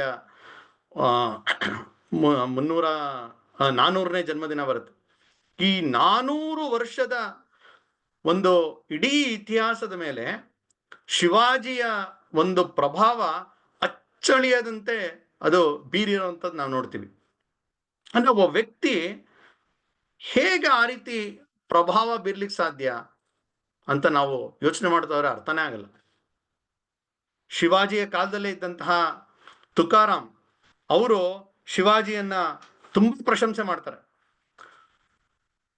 ಶಿವಾಜಿಯ ಗುರು ಯಾರು ಸಮರ್ಥ ರಾಮದಾಸರು, ಅವರು ಶಿವಾಜಿಯ ಬರಕ್ ಮುಂಚೆ ಹೇಳಿರ್ತಾರೆ, ಈ ಭೂಮಂಡಲದಲ್ಲಿ ಧರ್ಮ ರಕ್ಷಣೆ ಮಾಡಲು ಯಾರು ಇಲ್ವಾ ಅಂತ ಹೇಳಿ ನಿರಾಶೆ ಆಗಿದ್ದಂತ ಅವರು ಹೇಳ್ತಾರೆ, ಶಿವಾಜಿಗೆ ಒಂದು ಪತ್ರ ಬರೀತಾರೆ. ಅದರಲ್ಲಿ ಅವರು ಅಂದ್ರೆ ಸ್ವತಃ ಗುರುಗಳು ಶಿಷ್ಯನಿಗೆ ಸಮರ್ಥ ರಾಮದಾಸರು ಹೇಳ್ತಾರೆ, ಆಚಾರಶೀಲ, ವಿಚಾರಶೀಲ, ನ್ಯಾಯಶೀಲ, ಧರ್ಮಶೀಲ, ಸರ್ವಜ್ಞ, ಸುಶೀಲ, ಜಾಣತಾ ರಾಜ, ಯಶವಂತ, ಕೀರ್ತಿವಂತ, ವರದವಂತ, ಸಾಮರ್ಥ್ಯವಂತ, ಪುಣ್ಯವಂತ, ನೀತಿವಂತ, ಜಾಣತಾ ರಾಜ. ಅಂದ್ರೆ ಶಿವಾಜಿಯ ಒಂದು ಕುರಿತಾಗಿ ಎಷ್ಟು ಅಭಿಮಾನ ಇತ್ತು ಅವ್ರ ಗುರುಗಳಿಗೆ ಅಂತ ಹೇಳಿದ್ರೆ, ಅವ್ರು ಹೇಳ್ತಾರೆ, ಶಿವರಾಜಾಚೆ ಅಟವಾವೇ ರೂಪ, ಶಿವರಾಜಾಚ ಅಟವಾವ ಪ್ರತಾಪ, ಶಿವರಾಜಾಚ ಅಟವಾವ ಸಾಕ್ಷೇಪ ಭೂಮಂಡಲಿ, ನೆನೆಯಿರಿ ಶಿವರಾಯನ ರೂಪವನ್ನು, ನೆನೆಯಿರಿ ಶಿವರಾಯನ ಶೌರ್ಯವನ್ನು, ನೆನೆಯಿರಿ ಶಿವರಾಯನ ಉದ್ಯಮವ ಈ ಭೂಮಂಡಲದೊಳಗೆ. ಶಿವಾಜಿ ಕಾಲದಲ್ಲೇ ಇದ್ದಂತಹ ಪರಮಾನಂದ ಅನ್ನುವ ವ್ಯಕ್ತಿ ಅವನು ಶಿವಭಾರತವನ್ನ ಬರಿತಾನೆ. ರಾಜಾರಾಮ ಅನ್ನುವ ಕವಿ ಶಿವಚರಿತ್ರೆಯನ್ನ ಬರಿತಾನೆ. ಭೂಷಣ ಅನ್ನುವ ಕವಿ ಅವನು ಮೊಘಲರ ಒಂದು ಆಸ್ಥಾನದಲ್ಲಿ ಇರ್ತಾನೆ. ಕವಿಗಳು ಅಂದ್ರೆ ಗೊತ್ತಲ್ಲ, ಆ ರಾಜನಿಗೆ ಅವನು ಹೊಗಳಿದ್ರೆ ಒಂದಷ್ಟು ಬಕ್ಷೀಸ್ ಬಿಸಾಡ್ತಾರೆ, ಅದಕ್ಕೋಸ್ಕರ ಅವನು ಹೊಗಳಿ ಅದು ಇದು ಬರಿತಾ ಇರ್ತಾರೆ. ಔರಂಗಜೇಬ್ನ ಆಸ್ಥಾನದಲ್ಲಿದ್ದಂತಹ ಭೂಷಣ ಔರಂಗಜೇಬನ ಹಿಂದೂ ದ್ವೇಷವನ್ನ ನೋಡಿ ತುಂಬಾ ಬೇಜಾರಾಗತ್ತೆ. ಯಾಕೆಂದ್ರೆ ಅವನ ಕಾಲದಲ್ಲಿ ಅವನ ಕಣ್ಣು ಮುಂದೆನೆ ಕಾಶಿಯ ಆ ವಿಶ್ವನಾಥ ಮಂದಿರವನ್ನ ಔರಂಗಜೇಬ್ ಧ್ವಂಸ ಮಾಡಿ ಮಸೀದಿಯನ್ನು ಕಟ್ಟಿಸ್ತಾನಲ್ಲಿ. ಮಥುರಾದ ಕೃಷ್ಣ ಜನ್ಮಸ್ಥಾನದಲ್ಲಿ ಆ ದೇವಸ್ಥಾನವನ್ನ ಒಂದು ಧ್ವಂಸ ಮಾಡಿದಂಥವನ ಔರಂಗಜೇಬ್. ಈ ರೀತಿ ಅವನ ಹಿಂದೂ ದ್ವೇಷವನ್ನ ನೋಡಿ ಬೇಜಾರಾಗಿ ಧಿಕ್ಕರಿಸಿ ಅವನು ದಕ್ಷಿಣಕ್ಕೆ ಬರ್ತಾನೆ. ಆ ಭೂಷಣ ಶಿವರಾಜ್ ಅನ್ನುವ ಒಂದು ಖಂಡಕಾವ್ಯವನ್ನೇ ಬರೆದಿದ್ದಾನೆ. ಅವನು ಅದರಲ್ಲಿ ಹೇಳ್ತಾನೆ, ಶಿವಾಜಿ ಇಲ್ದಿದ್ರೆ ಏನಾಗ್ತಾ ಇತ್ತು ಅಂತ. ಶಿವಾಜಿ ಇದ್ರೆ ಏನ್ ಮಾಡ್ದ ಅಂತ ಗೊತ್ತು ನಮ್ಗೆ, ಶಿವಾಜಿ ಇಲ್ದಿದ್ರೆ ಏನಾಯ್ತು ಅಂತ ಹೇಳಿ ಆ ಭೂಷಣ ಹೇಳ್ತಾನೆ, ಕಾಶಿಜಿ ಕಿ ಕಳಾಗಯಿ ಮಥುರಾ ಮಸ್ಜಿದ್ ಬನ್ಗಯಿ. ಕಾಶಿ ಕಳಾಹಿನ ಆಯ್ತು, ಮಥುರಾ ಮಸೀದಿ ಆಗೋಯ್ತು. ಯದಿ ಶಿವಾಜಿ ನ ಹೋತೋ ಸುನ್ನತ ಹೋತಿ ಸಬಕಿ. ಅಕಸ್ಮಾತ್ ಶಿವಾಜಿ ಇಲ್ದೇ ಇದ್ದಿದ್ರೆ ನಮ್ಮೆಲ್ರಿಗೂ ಇಸ್ಲಾಮಿಕ್ ಸಂಸ್ಕಾರ ಆಗ್ತಾ ಇತ್ತು, ಸುನ್ನತ ಹೋತಿ ಸಬಕಿ ಅಂತ. ಅಂದ್ರೆ ತನ್ನ ಒಂದೇ ವಾಕ್ಯದಲ್ಲಿ ಹೇಳ್ತಾನೆ, ಅಕಸ್ಮಾತ್ ಶಿವಾಜಿ ಇಲ್ಲ ಅಂದ್ರೆ ಈ ಹಿಂದೂ ಸಮಾಜನೇ ಇರ್ಲಿಕ್ಕೆ ಸಾಧ್ಯ ಇರ್ತಾ ಇರಲ್ಲ ಅಂತ. ಮುಂದೆ ಮಹದೇವ ಗೋವಿಂದ ರಾನಡೆ ಅವರು ಶಿವಾಜಿ ಬಗ್ಗೆ ಬರೀತಾರೆ. ಲಾಲಾ ಲಜಪತ್ ರಾಯ್ ಶಿವಾಜಿ ಚರಿತ್ರೆ ಬರೆದಿದ್ದಾರೆ. ಸಾವರ್ಕರ್ ಅಂತೂ ಶಿವಾಜಿ ಮತ್ತು ಶಿವಾಜಿಯ ಮುಂದಿನ ಏನು ಹಿಂದೂ ಪದಶಾಹಿ ಅದನ್ನ ಬರೆದಿದ್ದಾರೆ. ಸರ್ದಾರ್ ಪಟೇಲ್ ಬರೆದಿದ್ದಾರೆ. ಬಾಬಾರಾವ್ ಪುರಂದರೆ ಅಂತ ಹೇಳಿ ಮಹಾರಾಷ್ಟ್ರದ ದೊಡ್ಡ ವಿದ್ವಾಂಸರು ಶಿವಾಜಿಯ ಕುರಿತಾಗಿ ಸಾವಿರಾರು ಉಪನ್ಯಾಸಗಳನ್ನು ಮಾಡಿದ್ದಾರೆ, ಅವರು ಬರೆದಿದ್ದಾರೆ. ಹೋವೆ ಶೇಷಾದ್ರಿಗಳು ಅಂತ ಹೇಳಿ ಕರ್ನಾಟಕದಲ್ಲಿ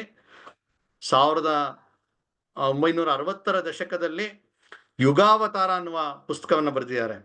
ಹೀಗೆ ಶಿವಾಜಿಯ ಪ್ರಭಾವ, ಪ್ರೇರಣೆ ಕಲ್ಪನಾತೀತ. ಸ್ವಾಮಿ ವಿವೇಕಾನಂದರು ಹೇಳ್ತಾರೆ, ನಮ್ಮ ಇತಿಹಾಸ ಪುರಾಣಗಳಲ್ಲಿ ವರ್ಣಿಸಿರ್ತಕ್ಕಂತಹ ಸಕಲ ಸದ್ಗುಣಗಳ ಸಾಕಾರ ಮೂರ್ತಿ ಶಿವಾಜಿ ಅಂತ. ಯಾಕಂದ್ರೆ ಶಿವಾಜಿಯ ಒಂದು ಎಂತ ಕ್ರಿಟಿಕಲ್ ಟೈಮ್ನಲ್ಲಿ ಶಿವಾಜಿ ಬಂದ ಅಂತ ಹೇಳಿದ್ರೆ, ನಮ್ಮ ಸಮಾಜದಲ್ಲಿ ಏನಾಗ್ಬಿಟ್ಟಿತ್ತು ಅಂತ ಹೇಳಿದ್ರೆ, ಒಂದು ಭಾವನೆ ಇತ್ತು ಏನಂದ್ರೆ, ಹಿಂದೂಗಳು ಅಂದ್ರೆ ಸೋಲೋರು, ಹಿಂದೂಗಳು ಅಂದ್ರೆ ಯುದ್ಧಕ್ಕೆ ಹೋಗ್ಬೇಕಾದ್ರೆ ಏನ್ ಯೋಚನೆ ಇರುತ್ತೆ ಅಂದ್ರೆ, ಆಗೊಂದು ಕೆಲವು ಶತಮಾನಗಳಲ್ಲಿ ಒಂದು ಪದ್ಧತಿ ಬಂದಿರುತ್ತೆ ಏನಂದ್ರೆ, ಯುದ್ಧಕ್ಕೆ ಹೋಗ್ಬೇಕಾದ್ರೆ ವೀರಸ್ವರ್ಗ ಪಡೆಯಕ್ಕೆ ಹೋಗ್ತಾ ಇದ್ದೀನಿ ಅಂತ ತಿಲಕ ಎಲ್ಲ ಇಟ್ಟು ಅವರ ಮನೆಯವರು ಅವ್ರಿಗೆ ಕಳಿಸ್ಕೊಡ್ಬೇಕಾದ್ರೆ ವೀರಸ್ವರ್ಗ ಪಡೆಯಕ್ಕೆ ಹೋಗ್ತಾ ಇದ್ದೀನಿ ಅಂತ. ಆದ್ರೆ ನಾವು ಯುದ್ಧ ಮಾಡೋದು ಸಾಯಕ್ಕೋಸ್ಕರ ಅಲ್ವಲ್ಲ. ಕೃಷ್ಣ ಏನಂತ ಹೇಳಿದಾನೆ ಅಂದ್ರೆ, ಹತೋವಾ ಪ್ರಾಪ್ಯಸಿ ಸ್ವರ್ಗಂ ಜಿತ್ವಾವಾ ಭೋಕ್ಷಸೆ ಮಹೀಂ ಅಂತ. ಅಂದ್ರೆ ಹೋರಾಟ ಮಾಡ್ಬೇಕು, ಆಯ್ತಾ, ಗೆಲ್ಬೇಕು, ಗೆದ್ರೆ ರಾಜ್ಯ, ಸತ್ರೆ ಸ್ವರ್ಗ. ಸಾಯೋದು ಅನ್ನೋದು ಸೆಕೆಂಡ್ರಿ ಆಗ್ಬೇಕು. ಆದ್ರೆ ಯಾವ ರೀತಿ ಆಗ್ಬಿಟ್ಟಿತ್ತು ಅಂತ ಹೇಳಿದ್ರೆ, ಸಾಯಕ್ಕೆ ಹೋಗೋದು ಅಂತ. ಶಿವಾಜಿ ಬಂದು ಅದನ್ನು ಬದಲಾವಣೆ ಮಾಡ್ತಾನೆ. ಶಿವಾಜಿ ಹೇಳ್ತಾನೆ, ಇಲ್ಲ, ನಾವು ಈ ರೀತಿಯ ಒಂದು ಭಾವುಕರಾಗಿ ಏನೋ ಮಾಡಕ್ ಹೋದ್ರೆ ನಮ್ಮ ಇಡೀ ಸಮಾಜವೇ ನಿರ್ನಾಮ ಆಗತ್ತೆ, ನಾವು ಗೆಲ್ಬೇಕು ಅನ್ನುವ ಒಂದು ಸಿದ್ಧಾಂತವನ್ನು ತರ್ತಾನೆ. ಹಾಗಾಗಿ ಅವನು ತಂದಂತಹ ಗೆರಿಲ್ಲಾ ವಾರ್ಫೇರ್ ಅಂತ ಏನ್ ಕರೀತಾರೆ, ಅದೇನಂದ್ರೆ ಆ ಅಡಗಿ ಕೂತ್ಕೊಳ್ಳೋದು, ಹಿಂದಕ್ಕೆ ಬರ್ಬೇಕಾದ ಕೆಲವು ಸಲ ಎಲ್ಲದಕ್ಕೂ ಸಿದ್ಧ, ಆದ್ರೆ ಗೆಲ್ಬೇಕು, ನಮ್ಮ ಉದ್ದೇಶ ಗೆಲ್ಬೇಕು. ಆ ರೀತಿ ಗೆರಿಲ್ಲಾ ತಂತ್ರವನ್ನ ಅಳವಡಿಸಿ, ಜೊತೆಗೆ ಆ ಸಹ್ಯಾದ್ರಿಯ ಗುಡ್ಡುಗಾಡಿನ ಪ್ರದೇಶ ಕೂಡ ತುಂಬಾ ಅನುಕೂಲಕರವಾಗಿತ್ತು. ಶಿವಾಜಿ ಒಂದು ಗೆಲುವಿನ ಒಂದು ಪರಂಪರೆಯನ್ನ ಪ್ರಾರಂಭ ಮಾಡ್ತಾನೆ. ನೋಡ್ತಾ ನೋಡ್ತಾ ಆ ಹಸಿರಿನ ಚಾಂದ್ ಧ್ವಜ ಕೆಳಗೆ ಬರ್ತಾ ಬರ್ತಾ ಬರುತ್ತೆ, ಕೇಸರಿ ಧ್ವಜ ಅದು ಮೇಲಕ್ಕೆ ಏರ್ತಾ ಹೋಗುತ್ತೆ. ಹಿಂದೂಗಳು ಅಂದ್ರೆ ಗೆಲ್ಲಬಲ್ಲರು, ಹಿಂದೂಗಳು ಅಂದ್ರೆ ಗೆಲ್ಲಕ್ ಸಾಧ್ಯ ಇದೆ ಅನ್ನುವ ವಿಶ್ವಾಸವನ್ನ ಸಮಾಜಕ್ಕೆ ಕೊಡ್ತಾನೆ. ಅಂದ್ರೆ ಎಷ್ಟು ಮುಖ್ಯವಾದದ್ದು ಅಂದ್ರೆ, ಸಮಾಜದಲ್ಲಿ ಒಂದ್ ರೀತಿ ಅಕರ್ಮಣ್ಯತೆ, ನಿಸ್ತೇಜ, ಚೈತನ್ಯವೇ ಇಲ್ಲ, ಜಡತ್ವ ಬಂದ್ಬಿಟ್ಟಾಗ ಅಲ್ಲಿಗೊಂದು ಚೈತನ್ಯವನ್ನು ತುಂಬಿ, ಜೊತೆಗೆ ನಾವು ಗೆಲ್ಲಬಹುದು ಅನ್ನುವ ಒಂದು ವಿಶ್ವಾಸವನ್ನ ಕೊಟ್ಟಿದ್ದು ಶಿವಾಜಿ. ಹಾಗಾಗಿ ಶಿವಾಜಿಯ ಒಂದು ಮಹತ್ವ ಬಹಳ ಮುಖ್ಯವಾದದ್ದು. ಇನ್ನ ಅವನ ಒಂದು ಏನು ಮಾನಸಿಕತೆಯಲ್ಲಿ ತಂದಂತ ಬದಲಾವಣೆ ಪರಿಣಾಮವಾಗಿ ಹಿಂದೂಗಳಿಗೆ ಅನ್ಸಕ್ ಶುರು ಆಯ್ತು, ಒಂದು ನಾವು ಬದುಕೋದಷ್ಟೇ ಅಲ್ಲ, ನಮ್ಮ ಸಂಸ್ಕೃತಿಯನ್ನ ಉಳಿಸ್ಬೇಕು. ನಮ್ಮ ಸಂಸ್ಕೃತಿ ಅಂದ್ರೆ ಏನು, ಆ ಸಂಸ್ಕೃತಿಯ ರಕ್ಷಣೆ ಹೇಗ್ ಮಾಡೋದು ಅನ್ನೋಕ್ಕೋಸ್ಕರ ಅವನ ಜೊತೆಗಾರರೆಲ್ಲ ಅದಕ್ಕೆ ಸಜ್ಜಾಗ್ತಾ ಹೋಗ್ತಾರೆ. ಅದರ ಪರಿಣಾಮವಾಗಿ ಶಿವಾಜಿ ಒಂದು 100 ವರ್ಷಕ್ಕೆ ಬೇಕಾದಂತಹ ಒಂದು ಸ್ಟ್ರಾಂಗ್ ಡೋಸೇಜ್ ಅನ್ನು ನಮಗೆ, ನಮ್ಮ ಸಮಾಜಕ್ಕೆ ಕೊಟ್ಟು ಹೋಗ್ತಾನೆ. ಹೀಗೆ ಇಂಥ ಶಿವಾಜಿಯ ಕುರಿತಾಗಿ ಅದೆಷ್ಟು ನಾವು ಹೇಳಿದ್ರು ಮುಗಿಯಲ್ಲ. ಕಡೆಯದಾಗಿ ಹೋವೆ ಶೇಷಾದ್ರಿಗಳು ಯುಗಾವತಾರ ಅನ್ನುವ ಪುಸ್ತಕದಲ್ಲಿ ಶಿವಾಜಿಯ ಕುರಿತಾಗಿ ಒಂದು ಮಾತು ಹೇಳ್ತಾರೆ. ಅದನ್ನ ಹೇಳಿ ನನ್ನ ಮಾತನ್ನು ಮುಗಿಸ್ತೀನಿ. ಅವ್ರು ಹೇಳ್ತಾರೆ, ಅದನ್ನ ಹಾಗೆ ಓದ್ತೀನಿ ನಾನು. ಶಿವಾಜಿಯ ವ್ಯಕ್ತಿತ್ವವನ್ನ, ಅವನ ಗುಣಗಳನ್ನ ಇವರು ಒಂದ್ ಕಡೆ ಕಟ್ಟಾಕಕ್ ಪ್ರಯತ್ನ ಮಾಡ್ತಾರೆ. ಅಲ್ಲಿ ಹೇಳ್ತಾರೆ, ತನ್ನ ನಿಸ್ಸೀಮ ನಿಷ್ಠೆ, ಸಾಹಸ, ಪರಾಕ್ರಮ, ಪರಿಶ್ರಮ, ಶೀಲ, ಸಂಯಮ, ಧ್ಯೇಯ ಏಕಾಗ್ರತೆ, ಆತ್ಮವಿಶ್ವಾಸ, ವಿನಯ, ಜಾಣ್ಮೆ, ವಿವೇಕ, ನೇತೃತ್ವ ಮುಂತಾದ ಮನುಷ್ಯ ಸಾಧ್ಯವಾದ ಅನೇಕ ಸದ್ಗುಣಗಳ ಸಾಕಾರ ಮೂರ್ತಿ ಶಿವಛತ್ರಪತಿ ಅಂತ. ಇತ್ತೀಚೆಗೆ ಒಂದು ಸಿನಿಮಾ ತುಂಬಾ ಪ್ರಸಿದ್ಧವಾಗ್ತಾ ಇದೆ, ಛಾವಾ ಅಂತ ಹೇಳಿ. ಸಂಭಾಜಿ ಮಹಾರಾಜರ ಕತೆ, 9 ವರ್ಷ ಅವನು ಹೋರಾಟ ಮಾಡಿದಂಥ ಕತೆ. ಆ ಸಿನಿಮಾ ನೋಡಿದವ್ರಿಗೆಲ್ರಿಗೂ ರೋಮಾಂಚನ ಆಗೇ ಇರುತ್ತೆ. ಒಂದೇ ವಾಕ್ಯದಲ್ಲಿ ಹೇಳ್ಬೇಕು ಅಂದ್ರೆ, ಆ ಸಂಭಾಜಿಯ ಆ ಚಿತ್ರವನ್ನ ನಾವೇನಾರು ನೋಡಿದ್ರೆ ನಮ್ಗಾಗುವಂತ ಅನುಭವ ಇದೆಯಲ್ಲ, ಆ ಸಂಭಾಜಿಯ ಅಪ್ಪ ಶಿವಾಜಿ. ನಮಸ್ಕಾರ.